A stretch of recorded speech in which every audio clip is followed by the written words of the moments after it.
Good morning, everyone. I would like to begin by acknowledging that we are in Treaty 1 territory and the traditional homeland of the Métis Nation.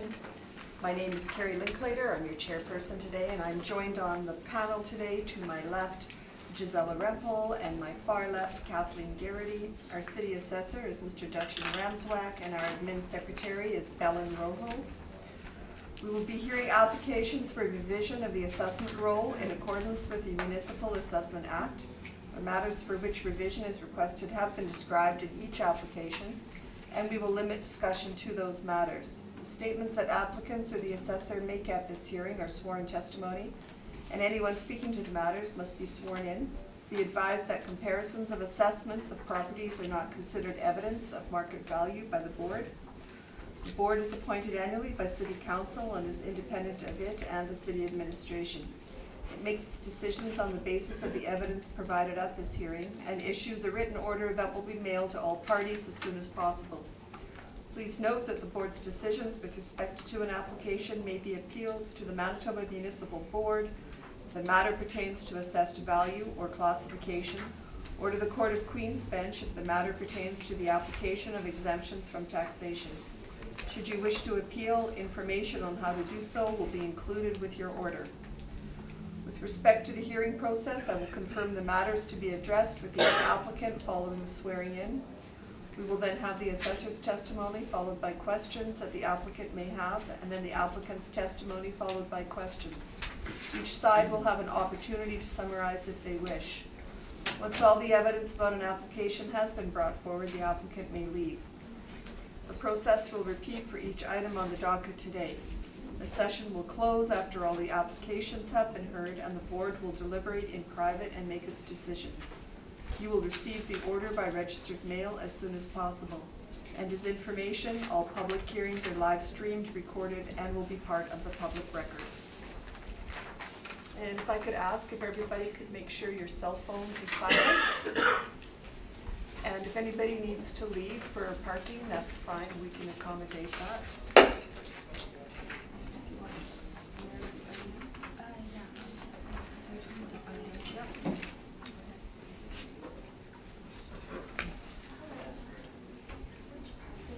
Hi, I'm 1004 Riviera.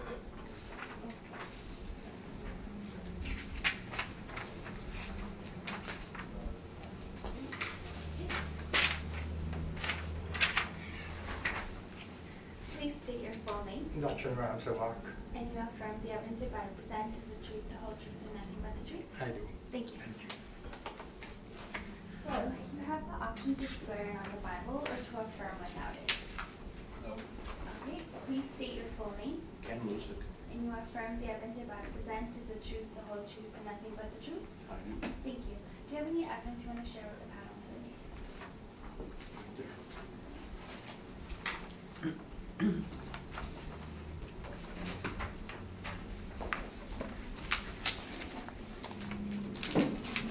Thank you.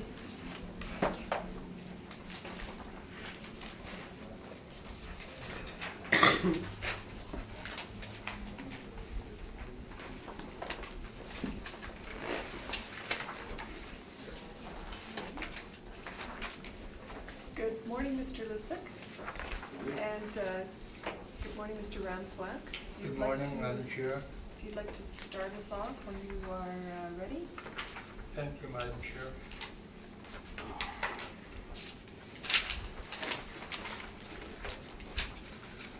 Okay, let's begin. The subject property number 63 McDowell Drive with a roll number 010-022-132-00. And a little bit about the subject property here is a description. It's a two-story single-family dwelling, built in 1993, 1,611 square feet, no development in the basement, and we have a lot size of 9,800 plus square feet, $215,000 is assessed value. My presentation today is not going to be limited just to the brief here. There might be other things that I want to talk about, including which I did not present yesterday at the board here, but I do have some pictures I'd like to share with you that will be part of my evidence. And these pictures here, I'll give you two each, that is. One is the first one here is a Google picture. The second picture is a picture that we've had in our system for many, many years. And so it's the same property, but I do want to share with you to know what we're dealing with here, because I believe that this property is under assessed. Now, the appellant, of course, would think differently, but that's what I think. So that said, and I explain to you why I think so. Now, the four comparables that I have here, keep in mind that this property is assessed at $215,000. A little bit more about what's going on here is that what we have calibrated here for this property is that we have an exterior condition that is fair, an interior condition that is fair. And looking at these pictures, you wouldn't think that this exterior condition of this property is fair. You would think at least it's going to be average, which would calibrate it to a high value. Now, the calibration in this property balance here is not $215,000 as assessed here, but it's calibrated at $250,000 when we have a fair exterior and a fair interior. Now, this has been as a result of perhaps a number of other board hearings and board results. And so over time, it was left like that as being fair. And would you believe that although it is at $250,000 calibrated, all of a sudden we're looking at $215,000. Again, I'd point out that based on the comparables that we have here, I have every reason to believe that this property is under assessed. Having said that, I can proceed with the comparables that I have here to show you what are similar areas, similar type of home in the area, age, condition, location, size, size of lot, and what they're selling for. So let's start with comparable number one, which is 712 Oakdale Drive. It's a two-story single-family home. It was built in 1971. Keep in mind that in 1971 it is an older home yet than 1983. And by 1983, properties in Winnipeg were already building a 2x6 construction. In fact, they started very much so in 1982. 1971 built would definitely be a 2x4 construction. So we're looking at even construction and type of construction in comparison. So we have a 2,188 square feet in that case with some development in the basement, a lot size that is highly similar or virtually the same. 1,000 square feet would make a difference here. $364,000 is the time adjusted sale price on that first comparable. So we move on now to comparable number two, which is on number 94 Blossom Bay. Now I see here it is a one-story home. This was all the auto comps that was presented here, and I didn't look more closely to get the two-story or 2.5-story. But that said, it was a 1978 built with 1,525 square feet and a full basement. A slightly smaller lot and $358,000 is the assessed value on that property. Comparable number three then is 70 Deer Park Drive. Similar type of construction, 2.5-story similar style, 2-story, 1-story home. Now this property at 1987, apparently from what I see here, there is also would have been some kind of renovation done to this home. That's why we have effectively a change there. Lot size that is slightly smaller and at almost $500,000. And the last one is 217 Martin Crescent. Again, it's a one-story home built in 1993. Because they are basically in the same area, same size, a little larger lot size, and $364,000. So that said, when we look at these properties, what I'm showing here is properties that if I were to look at anything that in the same age, built around the same size of home in the same area, I will not find anything that is close, remotely close to $215,000. That's why I say, that's why I honestly believe that property at $215,000 is underassessed. Now, if you look at these pictures, I ask you to take very close attention to the picture as well, because you would not believe it, that this is the case. And I say furthermore, that if this property is what it is, I'd love to buy it. Maybe you can take that off the record. But that would be my presentation, Madam Chair. And I'll be open to any other questions. As I said, my presentation is not really limited to what is in here. There could be some other information that we can discuss. Thank you. Thank you. Mr. Lucic, did you have any questions of what the assessor has presented? Well, I do agree with him that most of these comparables are not really comparable. For the first one, 1971, it is older. The second one is a one-story building. Third one appears to be comparable. And the fourth one is also a single dwelling building. So I don't think that's really comparable either. The number 3 is almost 2,000 square feet, 1995. Mine is closer to 1,600. So your question, sir, is? My comment, I guess, is not really a question. These aren't comparable, but as I'll get to in my presentation, comparables are kind of meaningless in my unique situation in this building. So you don't have a Yeah. question, sir, do you? That's fine. We have questions to ask on it, so thank you. Catherine?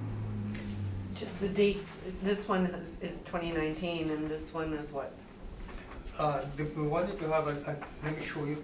This picture was taken from Google, right? And the Google picture could be about 2 years old, could be less than 2 years old, but it's not like yesterday's picture. But it's certainly not a picture that was there a long time ago. And this picture was dated. This one would, we stopped taking these pictures now, but it would have been 15, 20 years Yeah. old, right? Okay. And That's these not that pictures by are the trees, what but- we have in our system in the computer. So this is what this one is. And just, is there anything specific that makes you think it's underassessed? Did you go and see the property? No, or- I didn't inspect the property based on records and information that we have at the department, based on the fact that when we look at even what was calibrated for properties that are fair, and then we know that it's $35,000 under that yet. My experience and my knowledge in the business and what I've seen so far, yes, I can say with, that I honestly believe that it is underassessed. Thank you. Questions? Yes, can you maybe elaborate for me on why this property was listed as having a fair interior and exterior? Well, I'm going to speculate here. I'm going to suggest to you that over time, based on some information that we have, and Board of Revision decision that this property is in a sinkhole, and but maybe that's exaggerating, that it is so low that it's being, I was told, and I think I was here with the gentleman before, or at least I spoke with him, and information suggests that he is claiming that there was water in his yard most of the time, and when nobody else has had any of those type of things. So over time, a Board of Revision decision that caused us now to make those changes to go on from year to year. But perhaps it won't be long. I'm sure that we have some information here and notes that I can maybe report to over time, and perhaps I may be able to suggest to you if and when somebody has seen it and what happened, and I can tell you that in due time. So with the house being in a sinkhole and the yard being wet most of the time, result That's in what- the that's- exterior, may that's I what the- ask my question? That's what the appellant had It mentioned affects the from time to interior time. and the exterior of the home? It affects the interior and the I exterior don't, I of the don't home? think that it would. I can't imagine it would. But I even had a conversation with a gentleman a few months ago when he was suggesting it should be lower than $215,000.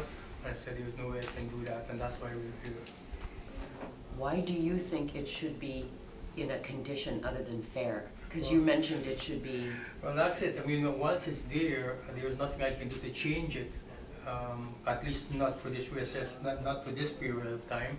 That may change, but certainly coming here when it was all certified, the road was all taken care of and certified and sent out, we couldn't change it anymore. And this, by the way, is probably here for a number of years, not just for this year or last year. It's probably here for a number of years already, like that. Okay, thank you. Okay, so Mr. Ramswack, you did not inspect the property. I didn't, Madam Chair. Did you do a drive-by? No, I didn't. Okay. Did you do a drive-by on any of the comparables? No, I didn't. Okay.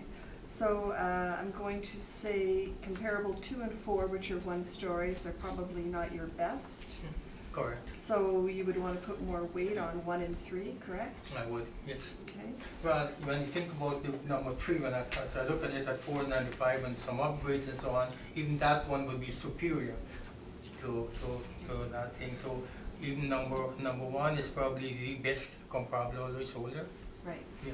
So has anybody from the city assessment department ever gone out to see this property?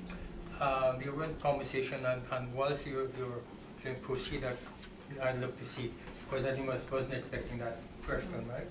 And I don't know If I can interject. but I'm sure that somebody may have looked in the past, because if anything at all, they may have seen the property, or at least know about it and had discussion with it, yeah. So then, sorry, as Doug far may as you have- know, nobody from the city has gone to see this property? No, I wouldn't say that. As far as, I don't know specifically if Doug actually went out, he may have.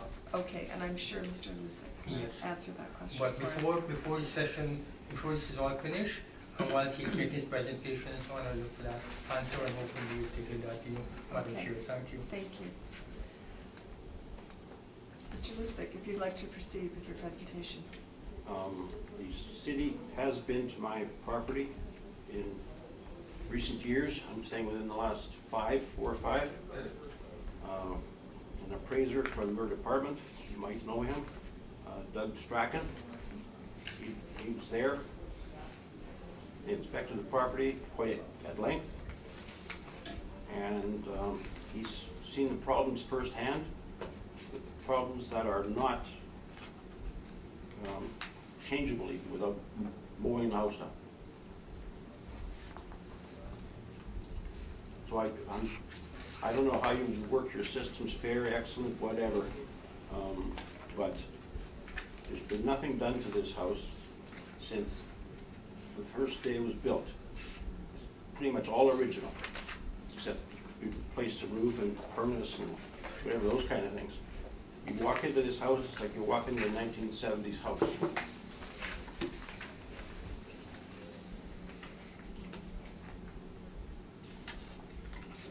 What's the next procedure? Oh, sorry, just tell us about the Oh, situation. so do I do my Yes, it's your presentation now? presentation, yes. Oh, okay. Okay, this unique situation, as I've described it, is the result of, I say, the negligence and incompetence of the city. If you look on the first page here, there's a grading bylaw, and I've highlighted the bylaw. It says you should have a maximum of 6% on your driveway. The city doesn't really enforce bylaws at all, they just grade and make of them, in my experience. Second page shows a survey by the city. The houses on either side are twice as high as they should be, and creating what one of the panel members has described as a sinkhole. It causes problems every spring, especially, and years of high rainwater. I'm just waiting for it. Can't finish the basement because it's so close to the water table that there's effervescence, I don't know the right word, efflorescence, I think, around all the posts. You couldn't do anything there. So the basement, as a result, as described here, it's not finished. There's no point. I've been flooded a few times, and not recently, I'll admit that, because I've made every possible effort to grade water away from the building, And I've been lucky too at pretty dry years in the last half dozen years or so. Now, when this house was built, I noticed that the houses on either side were way higher than mine. I didn't know it should be or whatever. I called the city guy out to come and I said, this can't be right.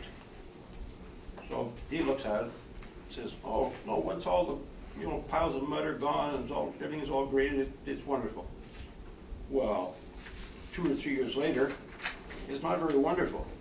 And the neighbors on either side are not very cooperative either. They don't care. They're nice and high and dry. That don't matter to them. So as a result, I said this is wrong. I've got an engineer to do a study. And that's Eschmead and Associates. Now I've highlighted the most important things here. And I can quote, your house being constructed below a reasonable level.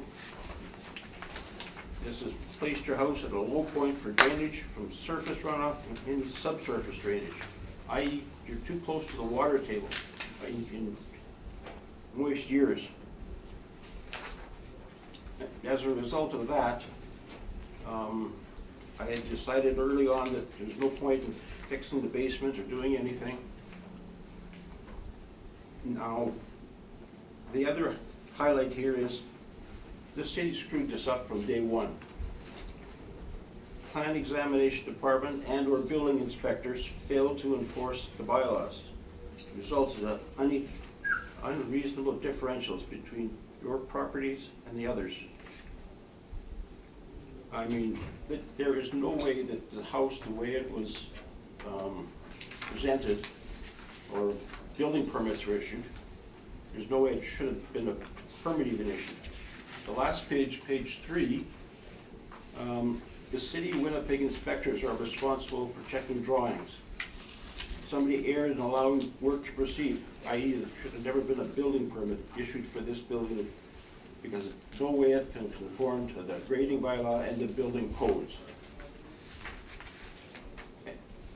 Present condition affects resale, etc. No practical solution other than raising the house at considerable cost. And it's considerable. Next page is some older pictures of the house. You can see the trees aren't even there, so that's earlier on in my disagreements with the city as to the value. I've had to go to the municipal board, and by the next page here, and they finally agreed with me that there was problems here, the assessment should be reduced. And now the engineering study, as I've highlighted that paragraph there, engineering studies state the proper entity is very costly. So I went and got estimates. The next few pages are estimates way back when. I've tried to get them recently, but there's only about 6 or 8 guys in town that are qualified to do a job like this. And you can't ask them every 2 years to provide an estimate as to what it costs to fix the thing.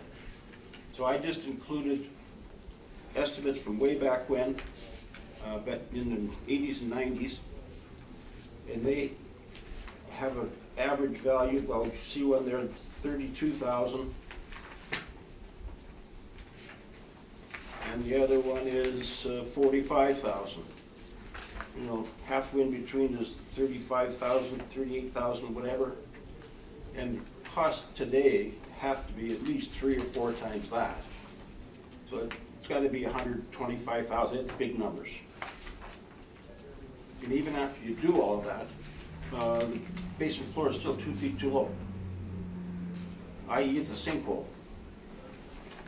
I had appraisals done. They agree that the situation there has dictated a lower value. Percentage terms back in the 90s, late 80s, roughly a 27-28% loss in value. And that's when the house was brand new, newer design, etc. Looked new, everything else. Now it's 35 years old. It's not new anymore. And I haven't done renovations and stuff like that because there's no point. You lose, 80 cents in every dollar, in my opinion.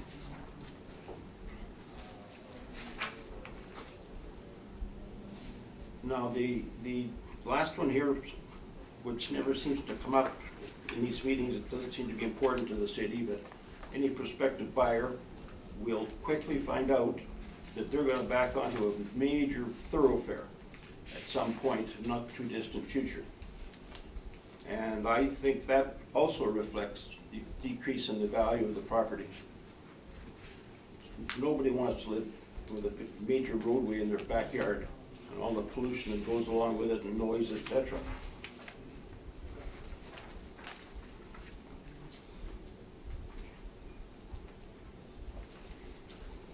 Now, I include this other page here because this totally confused me.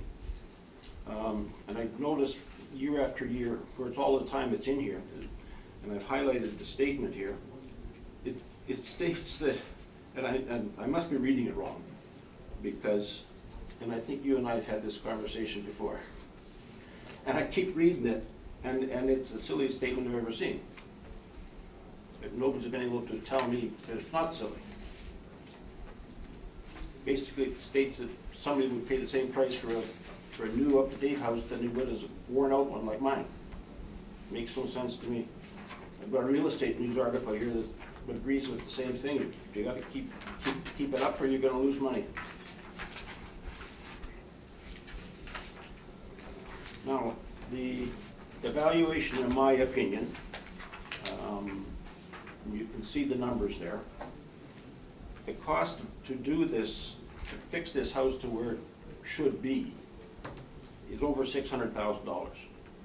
You buy a new one that's not in a hole with new construction material, building methods, that might even get inspected, and that costs you around $400,000.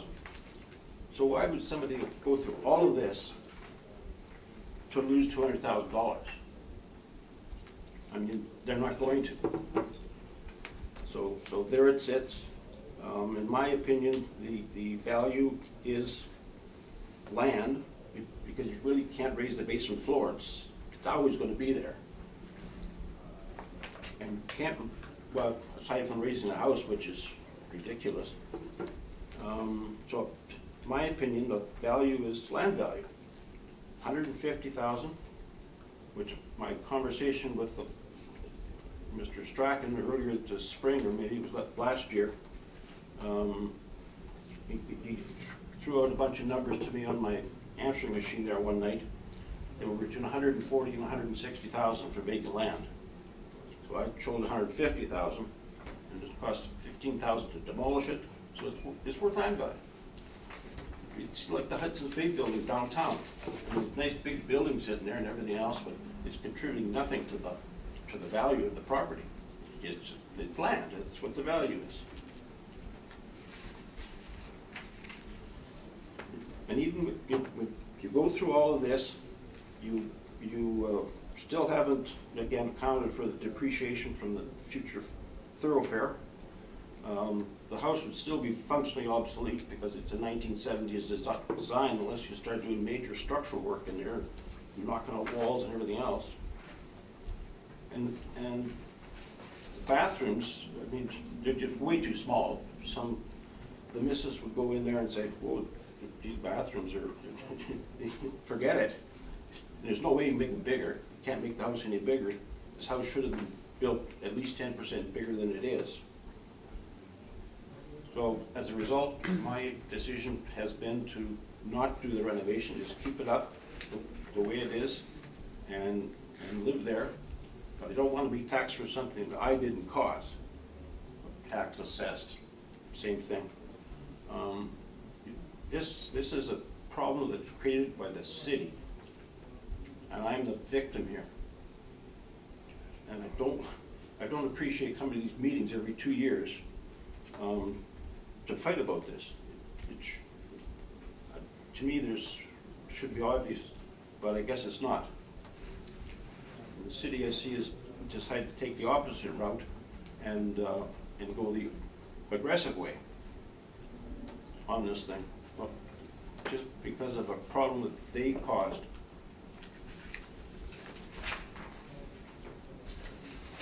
And also I think the last thing is that the Assessment Act says the burden of the proof is on the city to prove value. And in my opinion, they haven't proved anything or accepted, well, in this letter from the municipal board or to the municipal board here, they have accepted responsibility that's below the proper grade level. And that the houses on either side are higher. And why is that? No inspections, negligent work, and I shouldn't have to be held out to dry for that. I think that about sums it up.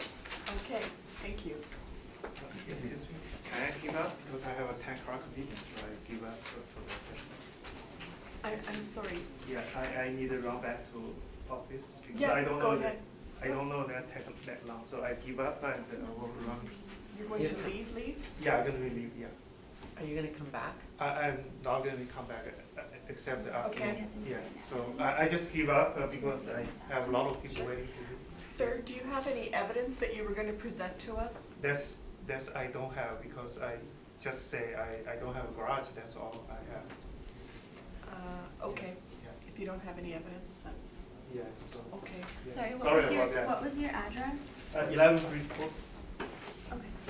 Thank you very much. Sorry about the interruption. No, it's fine, thank you. Did you have questions, Mr. Ransdorf? Let's see if we can have a little bit of discussion with some questions, Madam Chair, thank you.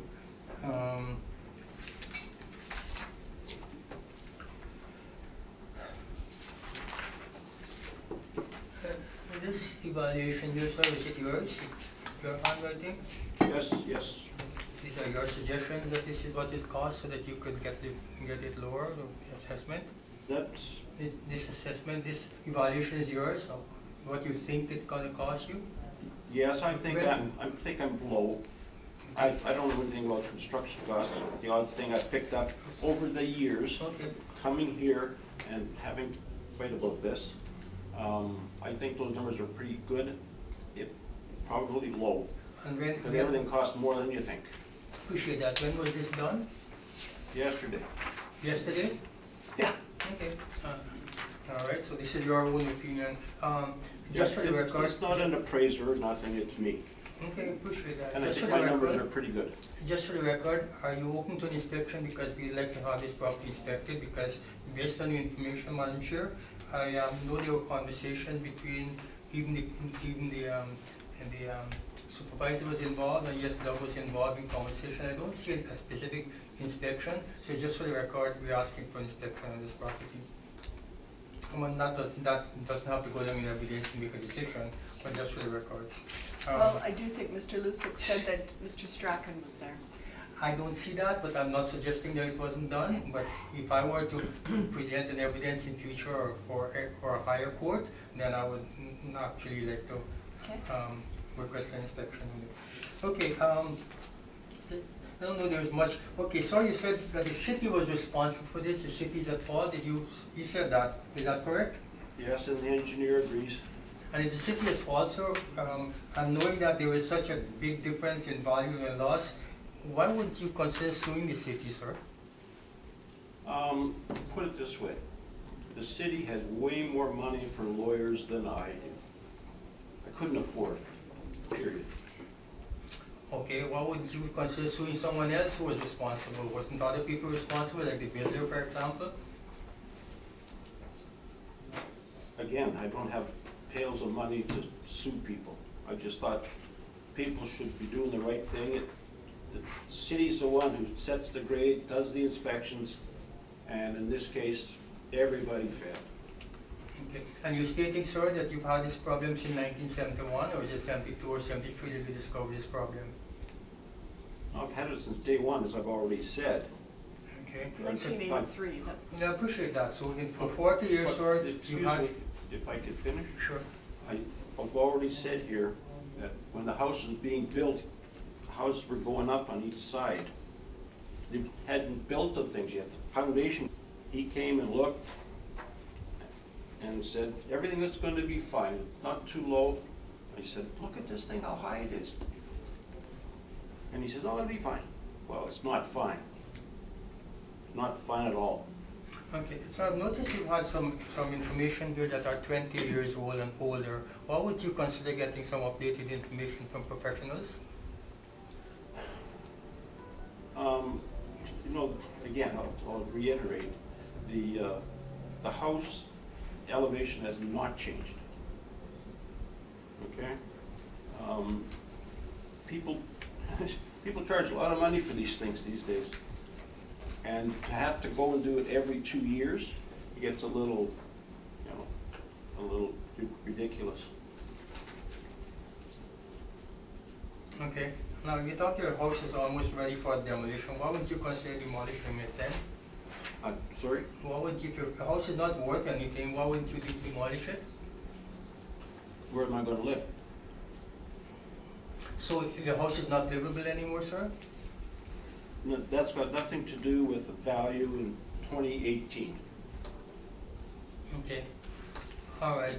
We're talking, my understanding is you're talking present value in whatever, April of 2018, that's what we're discussing here. Have you ever tried to sell your home to determine the value of it? No?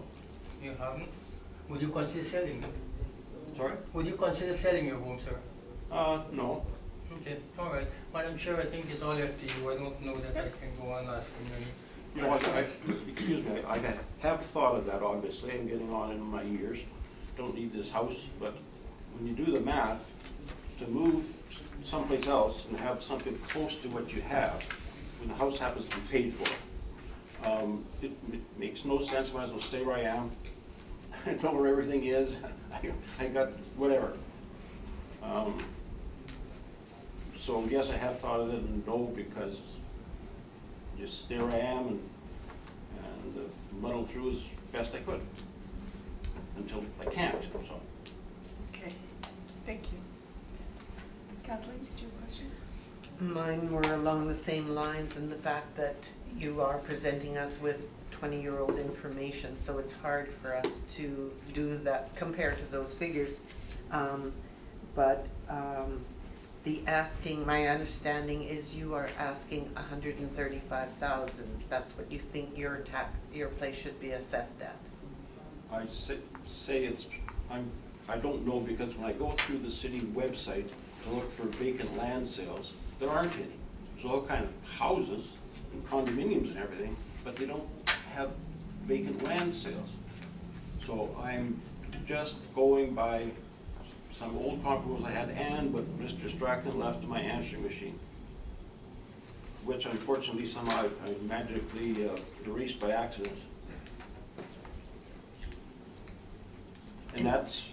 And one last thing is, have you done anything on your property, I don't see it in the pictures, that would stop that water flow or that leakage onto your property from the other properties? Has there been anything done to try to correct that?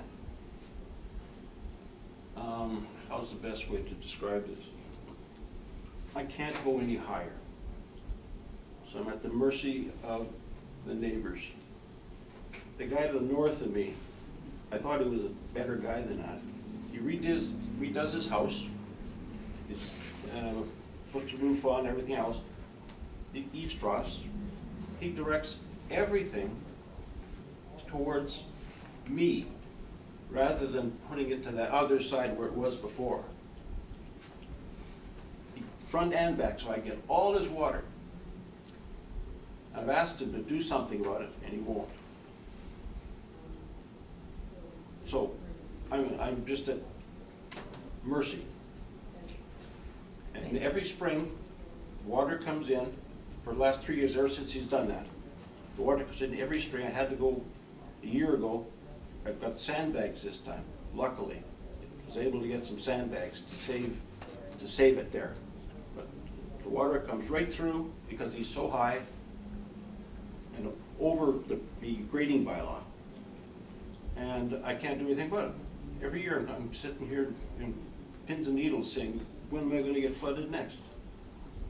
Because it goes into, just picture it, the whole back corner of the house is 2 feet lower than it should be. And I built up around as best I could, sort of a little drainage system, if you will. But it's not proper, it's over the,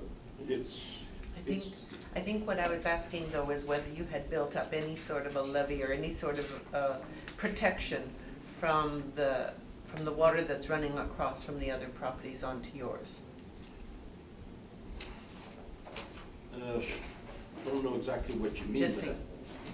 yes or no, have you or haven't Well, you? you know, there's a garden on one side and a garden on the other side. And I, you know, put a trough, if you will, so the water will run to the back.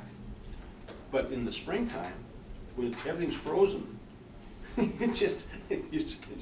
So you haven't built any sort of a levee between your property and the other properties? No, not Okay. between the adjacent properties. There's supposed to be a swale on the property line, a drainage ditch, if you will. And it's not there, he fills it in. So everything just goes right towards me. Okay, thank you. Son? Yes, I just have a couple of questions. Are you the original owner of this home? Yes. Okay. And I'm also wondering, you indicated that you have been flooded in your basement. How many times have you been flooded? I would say 3 or 4. 3 or 4? Since you bought the home in '83? I'm looking at these pictures that were tabled. I think you have a copy of them by the assessor. And I'm trying to, I think they were from Google Map, anyway. yes, they were tabled by the assessor though. Yeah. And this is an old picture, isn't it? Because isn't this tree gone? Yeah. Okay. I was just trying to locate your home. So you back onto the Assiniboine Forest where you are? No. There's no forest behind you? Well, there's a forest behind me, but Okay. it's city-owned land Okay. for, yeah, and it's scheduled to be a major extension of Beltway. Have you been advised of that by the city? Well, not officially, but they've had tons of public meetings Yes. on it, so it's public information. I think that's all my, oh no, I had one more question. What do you think your assessment should be for your home? I think I've stated that already. Land You think value. it should be $135,000? I'm saying that property, it's land value. And you could say I'm living there, but that's not the question here. It's what's the value in 1918 or whatever it is, or 2018 rather. Thank you. That's all my questions. Can you, do you know when Doug Strachan came to your property? As I said, I don't know exactly, but it's prior to one of the last reduction I got.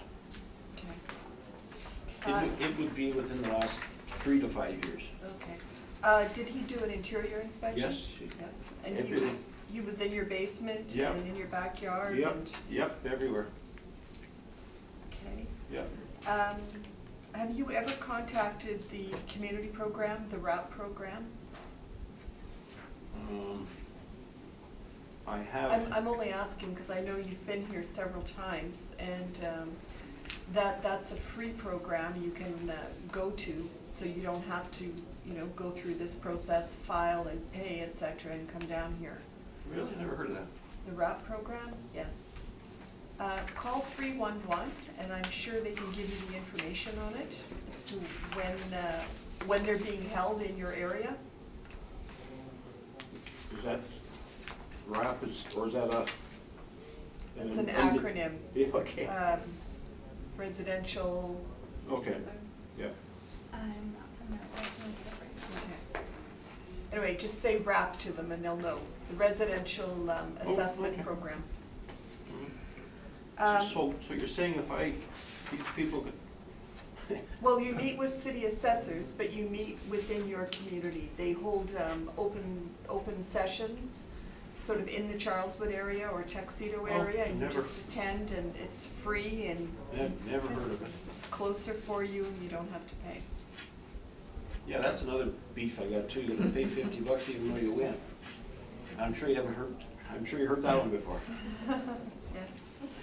So, sir, you had mentioned that your basement's been flooded 3 or 4 times.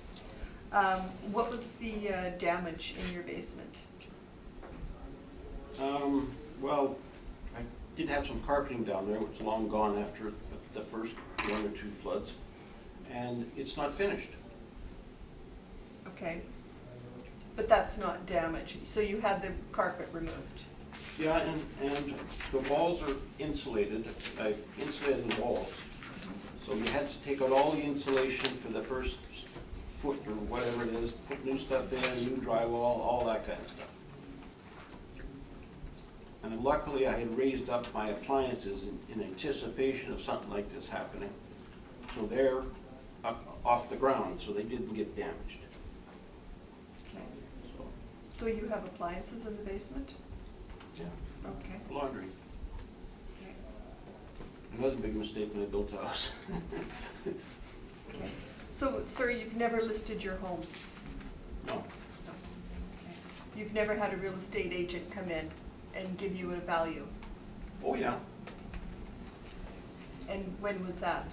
oh, I don't know, 15 years ago or something, maybe.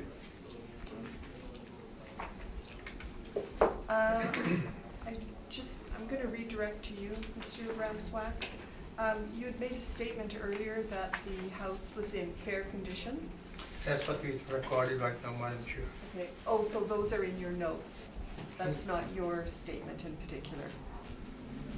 Well, it's my statement, well, I'm making this statement as a result of what is recorded, what I Okay, saw thank recorded you. here, what I, the notes that I've taken here for Okay. the condition and that. Okay, thank you. I just wanted that clarified. Thank you very much, Mr. Lusick, for coming today, and leave it with us. The clerk at the front will have that information for you about the Oh. program.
It's actually in the other boardroom. That's not on. Yeah.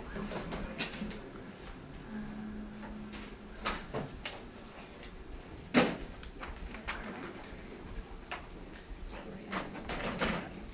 That is the gentleman that left, and we have an authorization form for this one, which is right here. For 341.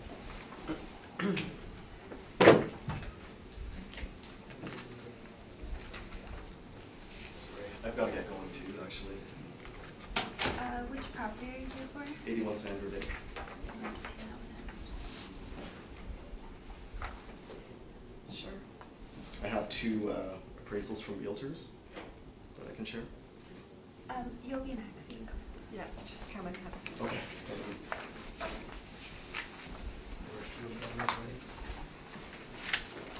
You have the option to swear on the Bible or to affirm without it. Okay, please state your full name. Simon Burgess. And you affirm the evidence you present the truth, the whole truth, and nothing but the truth. I do. Thank you. I'll take your evidence so that Sure. as assessor can review it first, and then we'll, pass it along.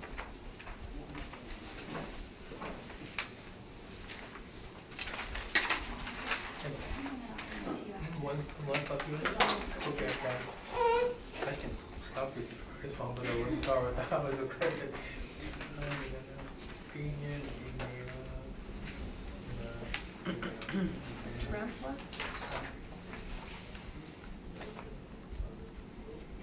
Sorry, Mr. Ramswell? Time is of the essence. Sorry, yeah. Sorry, 81 Sandra Bay. Well, I'll tell you what, you guys can read this out and tell me Sure. what is it in here. Okay, you want to I proceed? don't always seem to get the same time with everybody else. Get the one. 28 Swan. 81 Sandra Bay, 81, okay. Should be the That last could be the one. last one. very last one. You got it? Okay. Okay. I did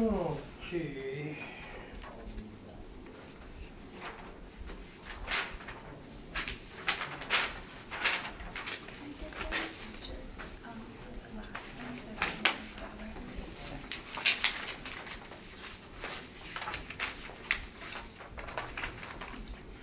All right, you ready for me, Madam Chair? Yes, Okay. In respect to the subject property on number 81 Sandra Bay with the roll number 030-806-95000. It's a one-story single-family home, just getting ready with all the property before we go on further. Built in 1954, single-family home, 1,100 square feet. There is some development in the basement and 6,500 square feet of lot size. The assessment is $361,000.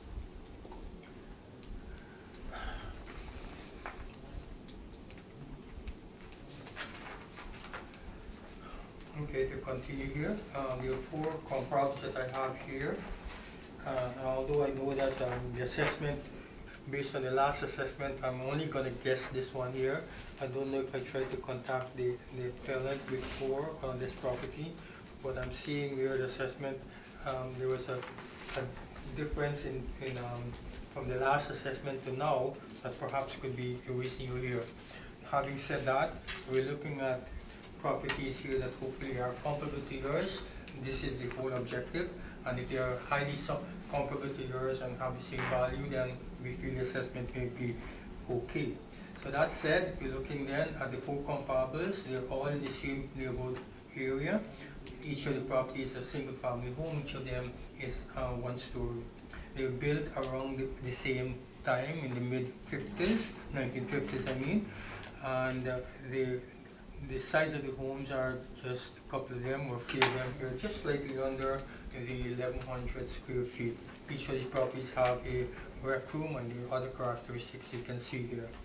The lot size, they're all comparable as well, and so now I'm going to go straight to the time adjusted sale price, which determines the value of these properties. I would suggest that on April 1st, 2018, which is the valuation date, that the properties are highly similar, and therefore maybe the assessment would be also fair.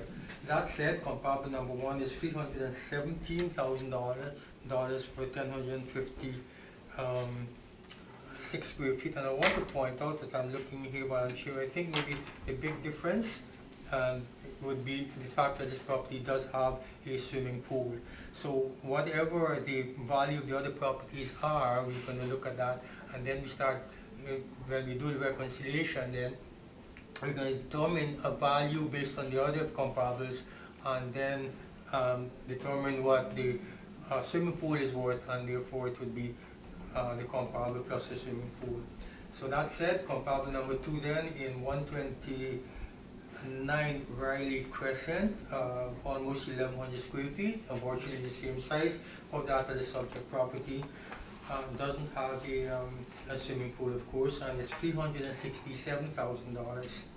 So certainly that one would suggest that if it doesn't have a swimming pool on it, and it is higher in terms of the assessment for the property, then the subject property is fair.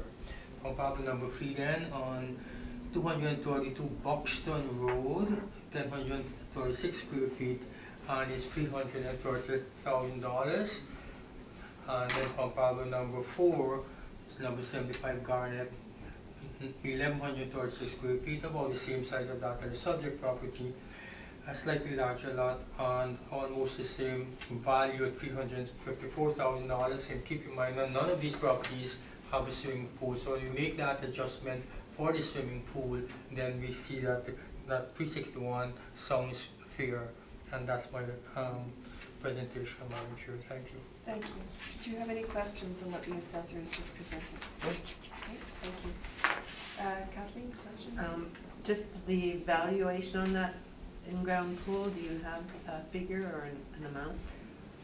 No, but sometimes when I look, I didn't take any further.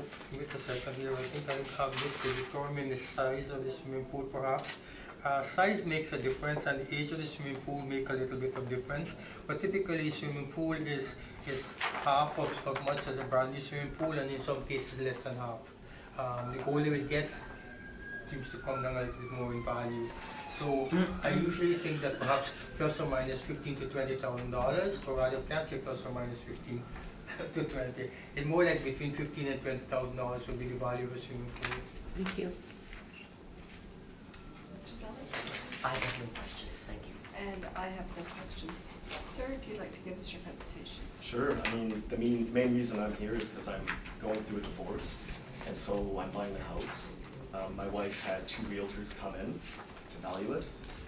One valued it at $275, the other between $309.9 and $314.9.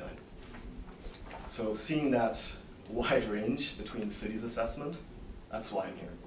Okay, thank you.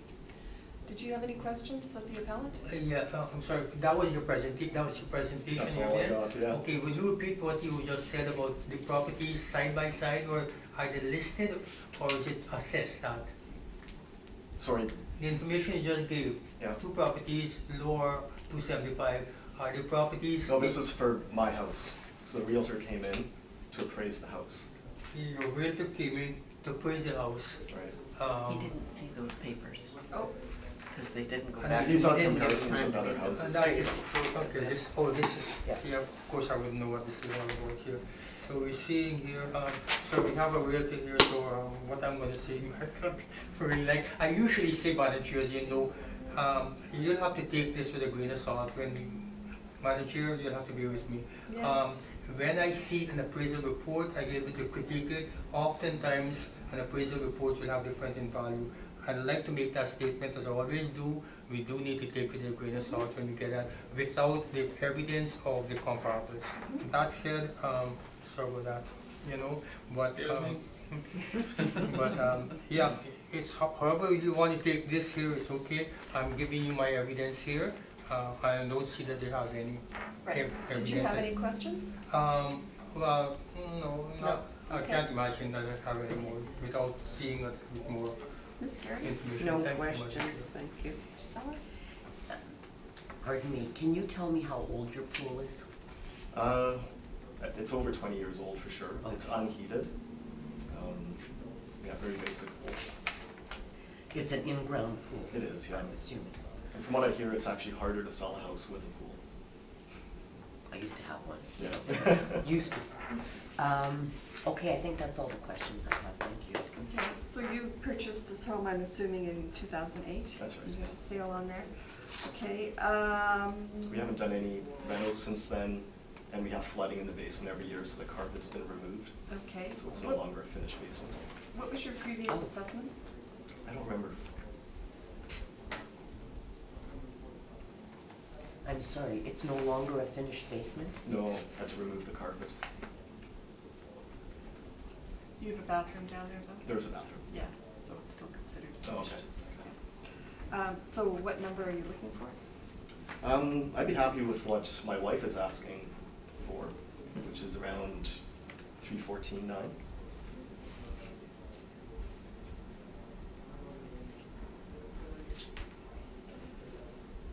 Just on my record, would you repeat that, $314.9. 314, Yeah. 9? And you've done no upgrades to the home, you stated? No. Okay, thank you. Thank you. Thank you very much. We're not gonna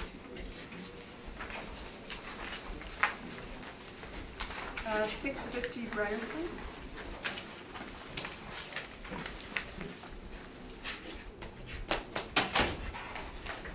Is it possible for this microphone to go to the assessor? I'm having trouble hearing. Actually, the microphone is for him to hear you. Oh. I'm in denial about a hearing loss. Makes it hard for me. I'll just swear you in first.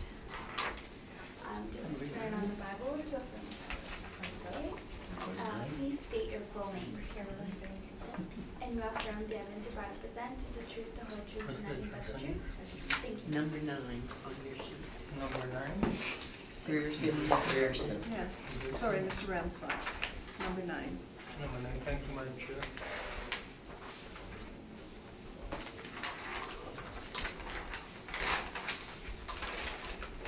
Thank you.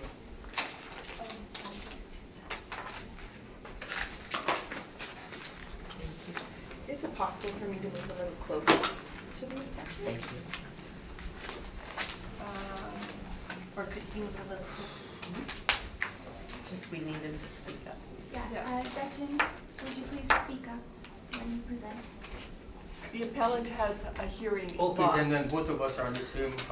Yeah. I would ask, you have the advantage, or rather, I would have the advantage if you pull that microphone up when you're speaking with me, please, and I will shout as much as I can. Thank you, I appreciate that. Because that sounds really clear right now. Oh, I thought I'm Yeah. saying, okay, Yeah. so stop, turn up the volume. All right, good, thanks.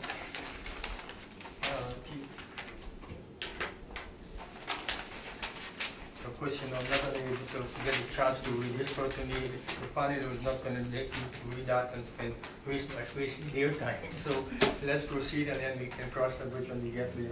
Now, your property on Oh, sorry, if we can just wait for the secretary, Mr. Ramsbach. number,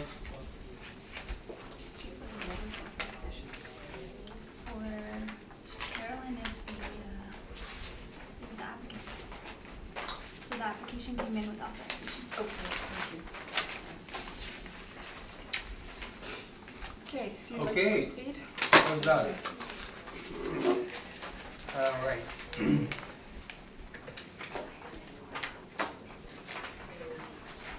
Okay. Now I can start talking, as I see this here on the property on number 650 Grayson Avenue. That's the subject property, and a little bit about it, a little information of the subject property. 650, I believe that's pronounced right, Grayson? We think Grierson. Grierson. Whatever, at last we understand the same thing. If you look at the picture and see what this is what it is, you don't even have to know what it is, as long as you see it. Okay, the roll number on that is 030-440-74000.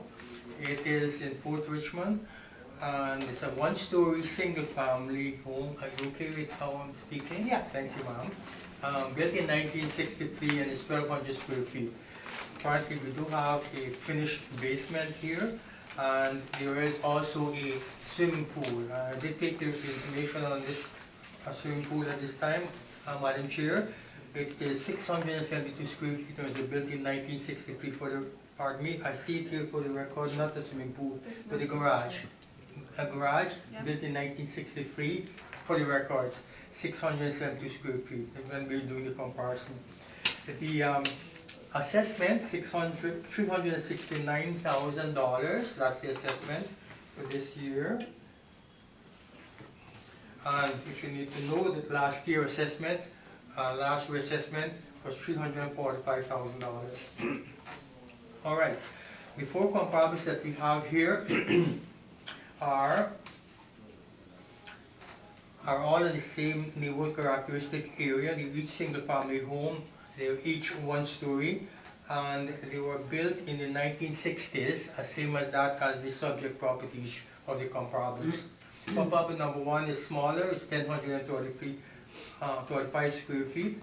A lot size that is slightly smaller, and it is $352,000 for the time adjusted sale price, and that's what we look at when we compare that with the subject property. So that's 352,900 as opposed to the $369,000 for the subject property. Comparable number 2 then is 617 Avila Avenue. Slightly larger, is 1,230 square feet. The lot size is slightly smaller, and we have here a $365,000, therefore that comparable. Again, those two comparables suggest that it's slightly lower than that of the subject property. Comparable number 3 then on 92 Temple Bay, built in 1965. Again, it is larger than that of the subject property by a little bit. Are you still okay with what I'm saying? Thank you. And it is $359, almost $360,000 for the third comparable. And then comparable number 4 on 712 Townsend Avenue, built in the same year of that of the subject property. Slightly smaller lot size at $361,000. Now, all of these comparables that I'm looking at here, they just look like they're just slightly under that of the subject property in terms of value and based on the size and that. That's how it appears there. But when the assessment is that close, like a few percent off, I could make a recommendation, Madam Chair, for different value. Thank you. Thank you. Did you have any questions of the assessor? I just have more of a general question. I've never done this before. I'm not a realtor or a lawyer or a contractor. So I'm just wondering, in terms of the ages of these houses, you haven't made any comment about condition. And I noticed in the first assessment you had remarked about condition. So when we're talking about houses in the 1960s, how do you compare conditions when you're looking at value assessment? Well, most of these properties are fair, and thank you for the question. And it so happens that I went further when I was doing this to see a lot of, you don't know what I've written here, it might look like average from where you are, but you can see there are things that are written in red, so I know. So I was actually checking these comparables, and just for the panel too, they can probably see this here a little bit closely. Each of these things that I marked, like see AAA, I know it's an average condition. I know that the average quality and average interior and exterior. You don't have that there, but I have it here because that was able to answer your question if you had to. And one of the other reasons that I did not make that adjustment, because I realized that when I did the maths a moment ago, it's 6.9% increase over last reassessment. In other words, 2019 is 345. Between then and now, it's 6.9%. When I checked what the average was in the area, in that region, Fort Erie area, it was 6.9%, and that was just one other reason why I did not make any recommendation to lower it. So yes, to your question, your house, we have it in average condition, average interior, average exterior, and so are all the comparables. Okay, and how do you determine that if you don't actually go into the house and inspect it? Well, good question again. You know, there are 230,000 properties in the city, and you know, it's not something we do all the time or every time, but we use this as a model, and we have the averages condition. Now, if we have any reason to believe otherwise, based on a property that has been sold, or somebody is taking out a permit, let's say, right? Or for any other reason that we got into the home, and that by request and we wanted to examine the home, now we come back to the office, we keep those records, more especially if we have pictures, and then we keep them, and we're able to do the comparison, we're able to look at them and make that kind of judgment and determine based on experience and knowledge that it's going to be an average condition or below average or above average condition. And when we have those conditions as criteria and as characteristics of the property, it is calibrated accordingly. So if it's an average condition, it would have certain value. If it's above average condition, it would have a slightly higher value, and below average condition have a value that is below. So that's how it's being done. Thank you. Do you have any more questions? I don't. Ms. Garrity? I don't have any questions, no, thank you. You mentioned that there was a 670 square foot garage on this property? 672 is the size of the garage, yes. And is that an unusual size? Well, it's slightly larger than average, than double. You know, the double garage is typically plus or minus 440 square feet. 440 would be what, 20 by, is it 20 by 22 or something like that, you know? And then you get, some people will have 20 by 20, other people have 24 by 24. So those 22 by 22 is probably the average size, and this is slightly above average. And to your point here, and because that it's slightly average, higher than that, that's also going to calibrate as a slightly higher value. The garages are calculated based on, same like a house, is calculated based on the size. Okay, so can you tell me how much value you think that would add to this particular property? Because they recorded here as a lower, as an older property, and one of the things that I've noted from experience too is that garages typically doesn't depreciate like houses. They seem to have a value and stay with their value based on our records. So, assuming, by the way, the reason I have 1963 here, I want to explain this. The reason we have 1963 is because when we don't know the exact age of the garage, we usually have that based on the age of the house.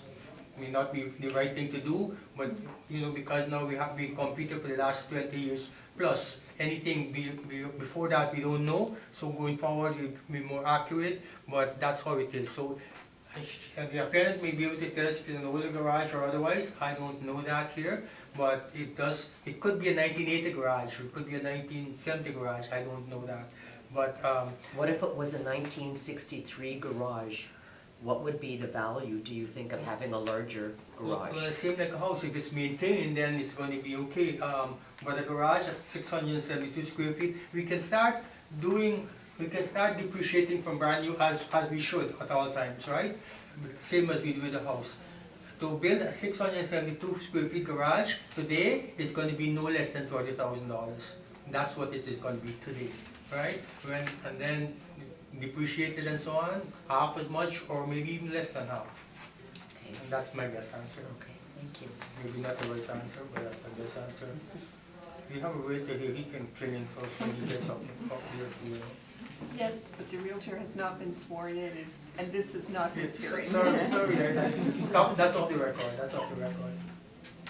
So you did not inspect this property? No, I didn't, Madam No. Chair. And you did not inspect your comparables once That's before? correct. Do you have the MLS listings? On this property, On your comparables. on the comparables, I do not. Sometimes when I get, and just for the record too, sometimes when I have comparable for listings, it's because the subject has been sold and therefore I'm in a good position now to see what the comparable is and what the subject is. It's almost irrelevant to have listings of a property when I don't have the listing of the subject. Okay. So then you did not review the MLS listings for your comparables? I would have looked at, you may be right here, Madam Chair. Sometimes I don't always have to take the pictures of it. I would look at it, but in this case I may not have looked at the actual listings in the Okay, MLAs. so you have nothing in your notes? No. Okay. Can you tell me the last time this property was inspected by the city? Some properties are never been inspected. This is the notes, Okay. which is not much. Home inspection, added masonry to property, 2008 possibly. Now, whether this was inside or outside, I have no idea because there's not much. If you've owned the property for over longer than 2008, as I suspect you to have, then you might be in a better position to know if you had inspection inside. I have an inspection, but it doesn't state whether inside or outside. Okay. Do you have, you don't have a picture from Google on this property? No. So no picture of the garage No. in terms of age? Okay, I'll ask the appellant. And what was the increase in Fort Richmond? Sorry, I missed that. 6.9%.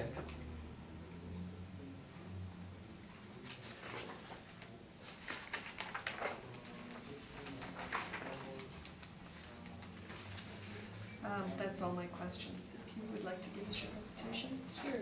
I'll just start by making one comment on the assessor's comparables, because I note on the map that the comparables are all at least 2 or 3 blocks away from 650 Grierson. And I think that is significant for this location. Grierson Avenue is the first street closest to the University of Manitoba and has been a hot spot for illegal rooming conversions. And there have actually been a lot of sales in the last few years on Grierson, and I feel like it's notable that there are no comparables from the assessor from actual Grierson Street.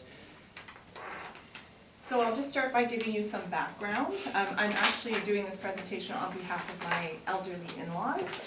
They purchased the property in 1993, and they have occupied the property since then. The garage was there when they came, and not being a contractor or realtor, it looks to be the same age as the house. Mr. Braun is 79 and Mrs. Braun is 82. They're considering the next steps with respect to selling their home and downsizing. I am married to their son, and for many years we've talked about taking over that property as our children approach university age. Discussions began about 2 years ago with respect to a purchase plan, and they coming from a generation where money conversations can be challenging. We decided to start that conversation by me asking about the assessed value from the city of Winnipeg. At that point in time, I was shocked by the assessed value.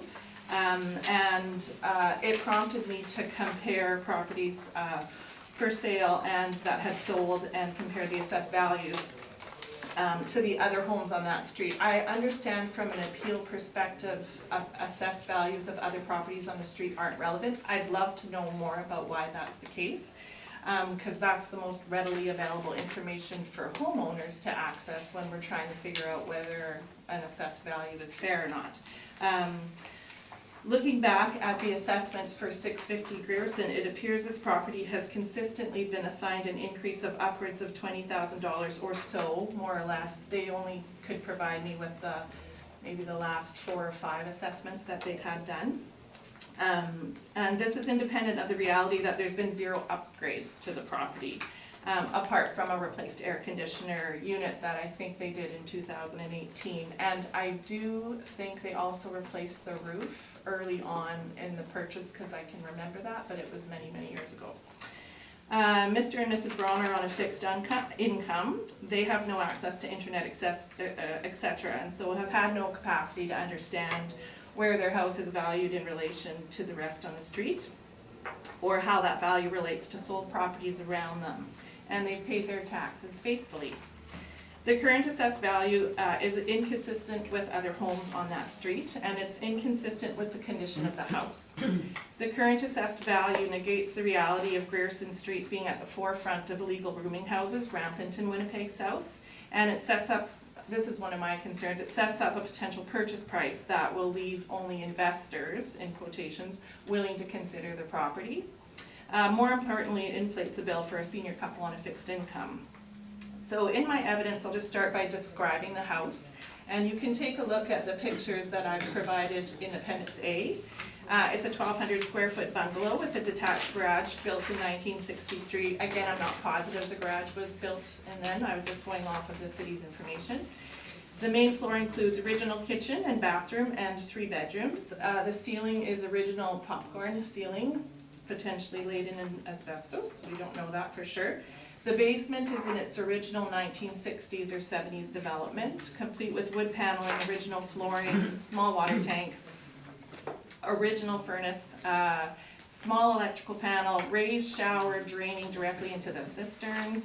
I suspect no permits were done for that development, and a room intended as a bedroom that does not meet City of Winnipeg egress standards. The windows throughout the house are original.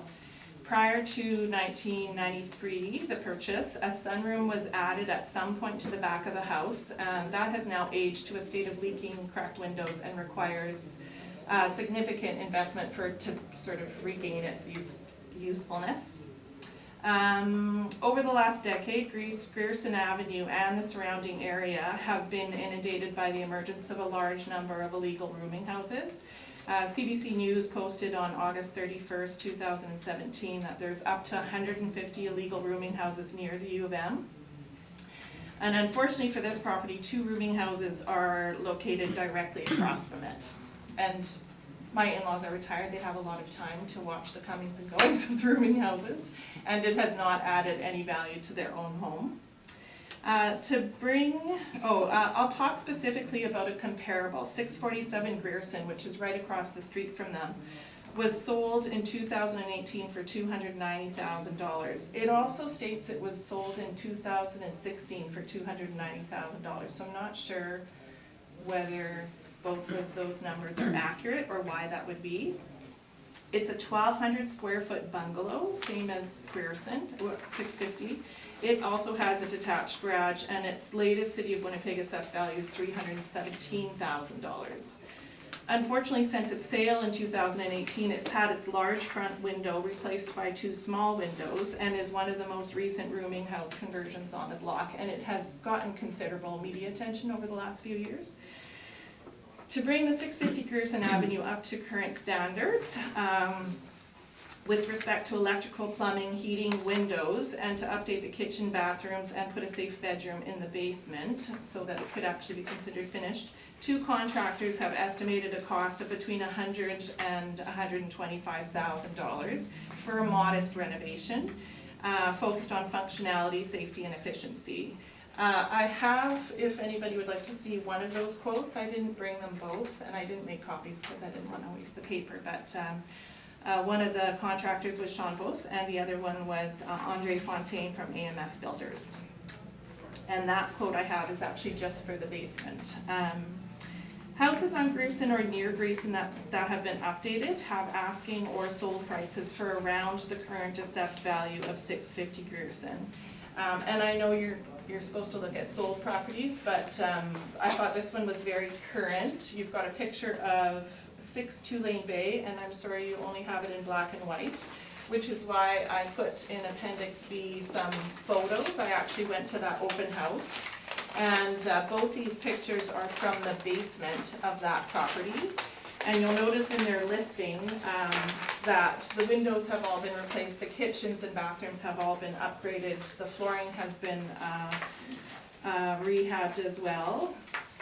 And that, the purchase price listing there is $374,900. It is assessed with the city for around $343,000, and it's just slightly over the square footage of 650 Grierson.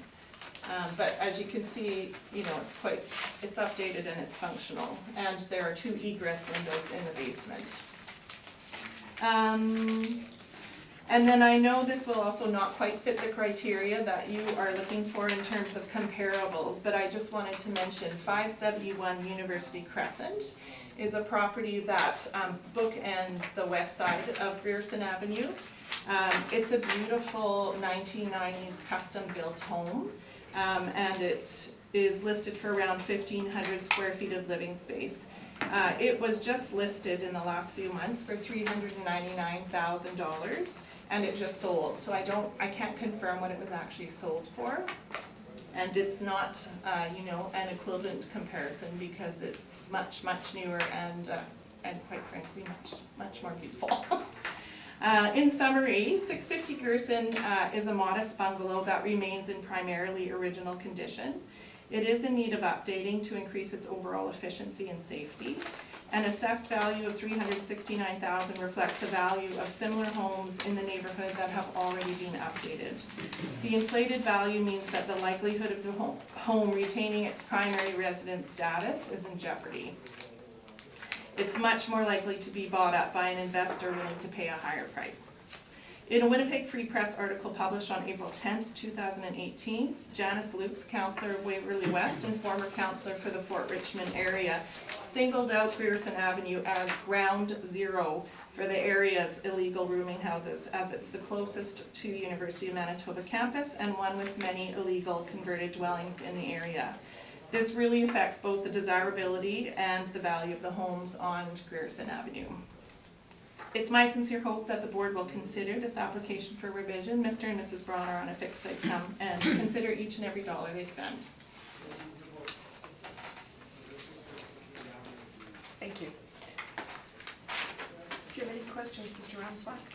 No, I think the appellant has given all your answers here. If I ask any question, we get the answer right here, Madam Chair, so the answer Okay. is no. Thank you. Ms. Garrity? You mentioned that they have, the Browns have consistently received increases to their assessment. Have they ever been to this, court, you know, the room before and No, asked? no, Okay. this would be well beyond their. And the only other question then is, what do you think the value should be, the assessment should be? Well, I think it should certainly be in line with some of the properties on Grierson Street. If we look at the one directly across that sold for $290,000, I think that would be much more in line with what needs to happen to that house to make it, you know, more functional and to keep it out of the hands of the investors. I know what I would be willing to pay for the house, which would be somewhere between $290,000 and $310,000. Thank you. Yeah. Can you tell me when these pictures were taken? Just this week. Just this week? Yeah. Now, you said that you had some estimates for renovations? Right. May we see You the may. estimate you have?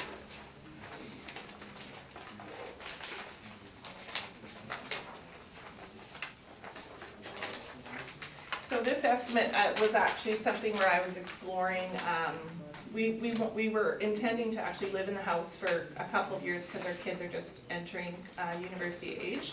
But I wanted to look at a reno that would eventually allow us to rent the basement out and continue living on the main floor. So that includes, you know, making fire safety, all that kind of stuff, egress windows. So that does not include anything happening on the main floor. But we know renovations are gonna be minimum $55 to $65 a square foot, up to whatever, 120, we're endless. And what is the date of this estimate? Is there no date on it? I can't see it, maybe, oh, here, sorry, April 2019. Yeah, both of the contractors that I had came through in the spring of 2019. And you say that the sunroom is in poor condition? It is. You don't have any photos of the sunroom? No, I don't, no, but it's been leaking for the last few years, and, you know, the option basically is to tear it off and start again, or, my father-in-law's very handy, so he's tried lots of patching kinds of things, but, yeah. They're kind of done investing in the house, and they haven't invested a lot to begin with.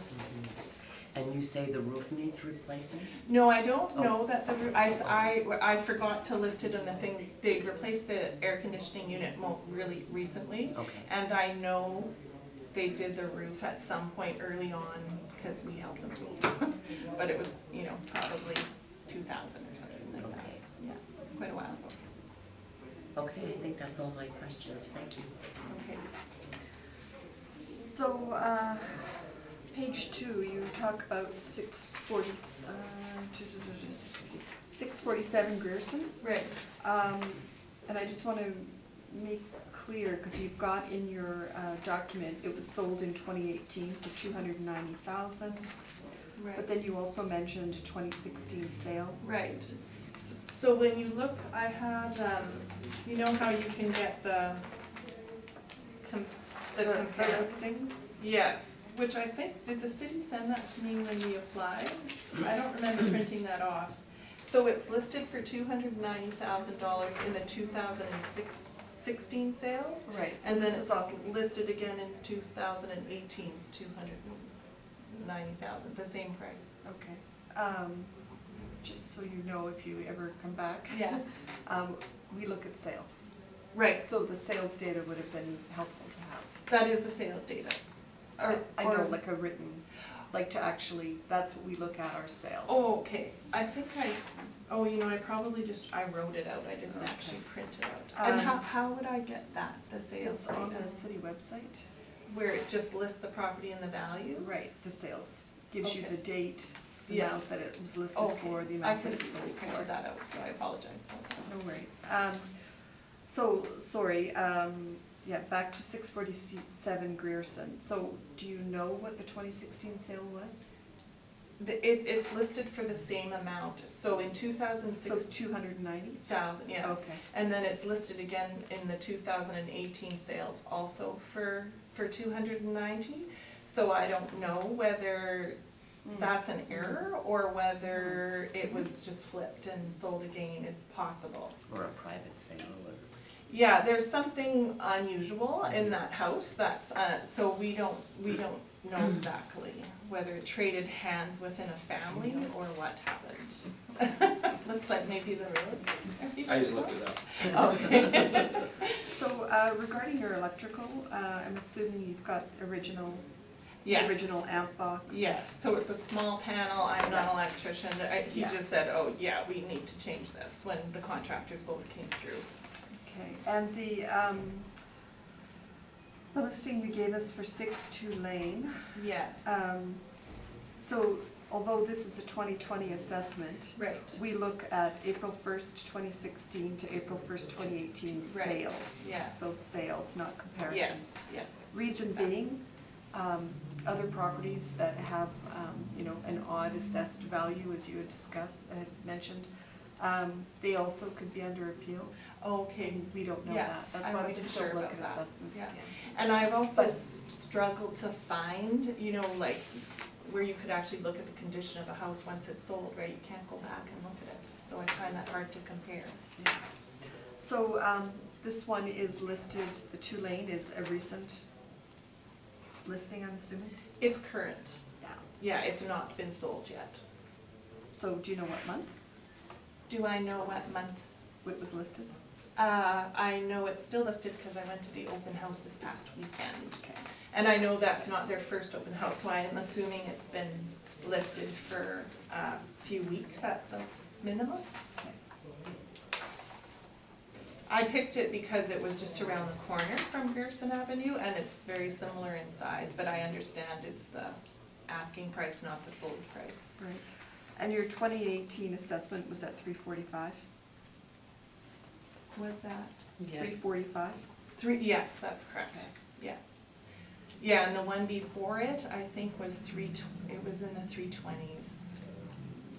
And as far as I know, there's been no City of Winnipeg, well, I know there's been no City of Winnipeg assessor in the home, as long as the Browns have owned it. I don't know whether there's been anyone to assess the exterior. They would have seen the sunroom, I presume, which has some cracked windows and stuff, if they would have seen it.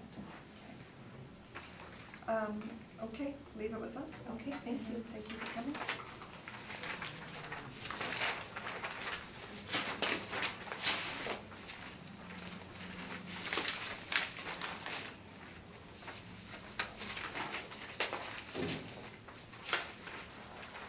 And then there were two. Yes, and I just want to say thank you to everybody for allowing the other gentleman. It's difficult with residential when people are telling you they have appointments or other Yeah. things, so thank you.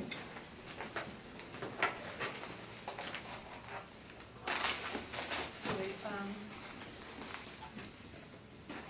are you okay to just plow through the next two? Oh, yeah, no problem. Mr. Ramswack, you're all right to plow? Thank you. Oh, Thank you. 290. And 348 Montrose.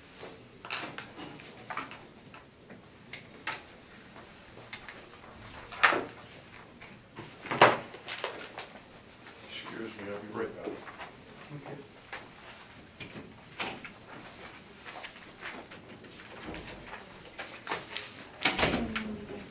Just for-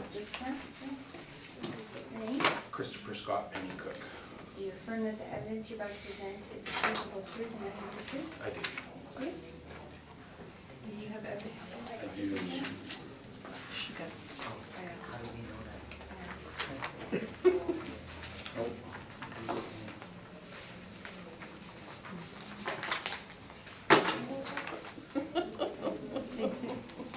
Okay. Thank you.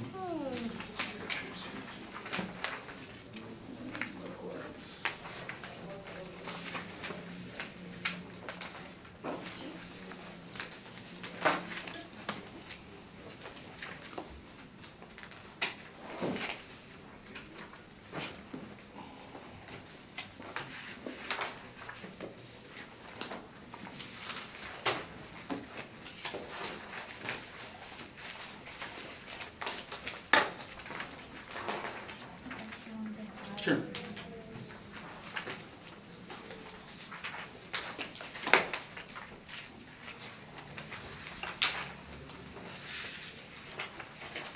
Whenever you're ready, Mr. Rance. Thank you, Madam Chair.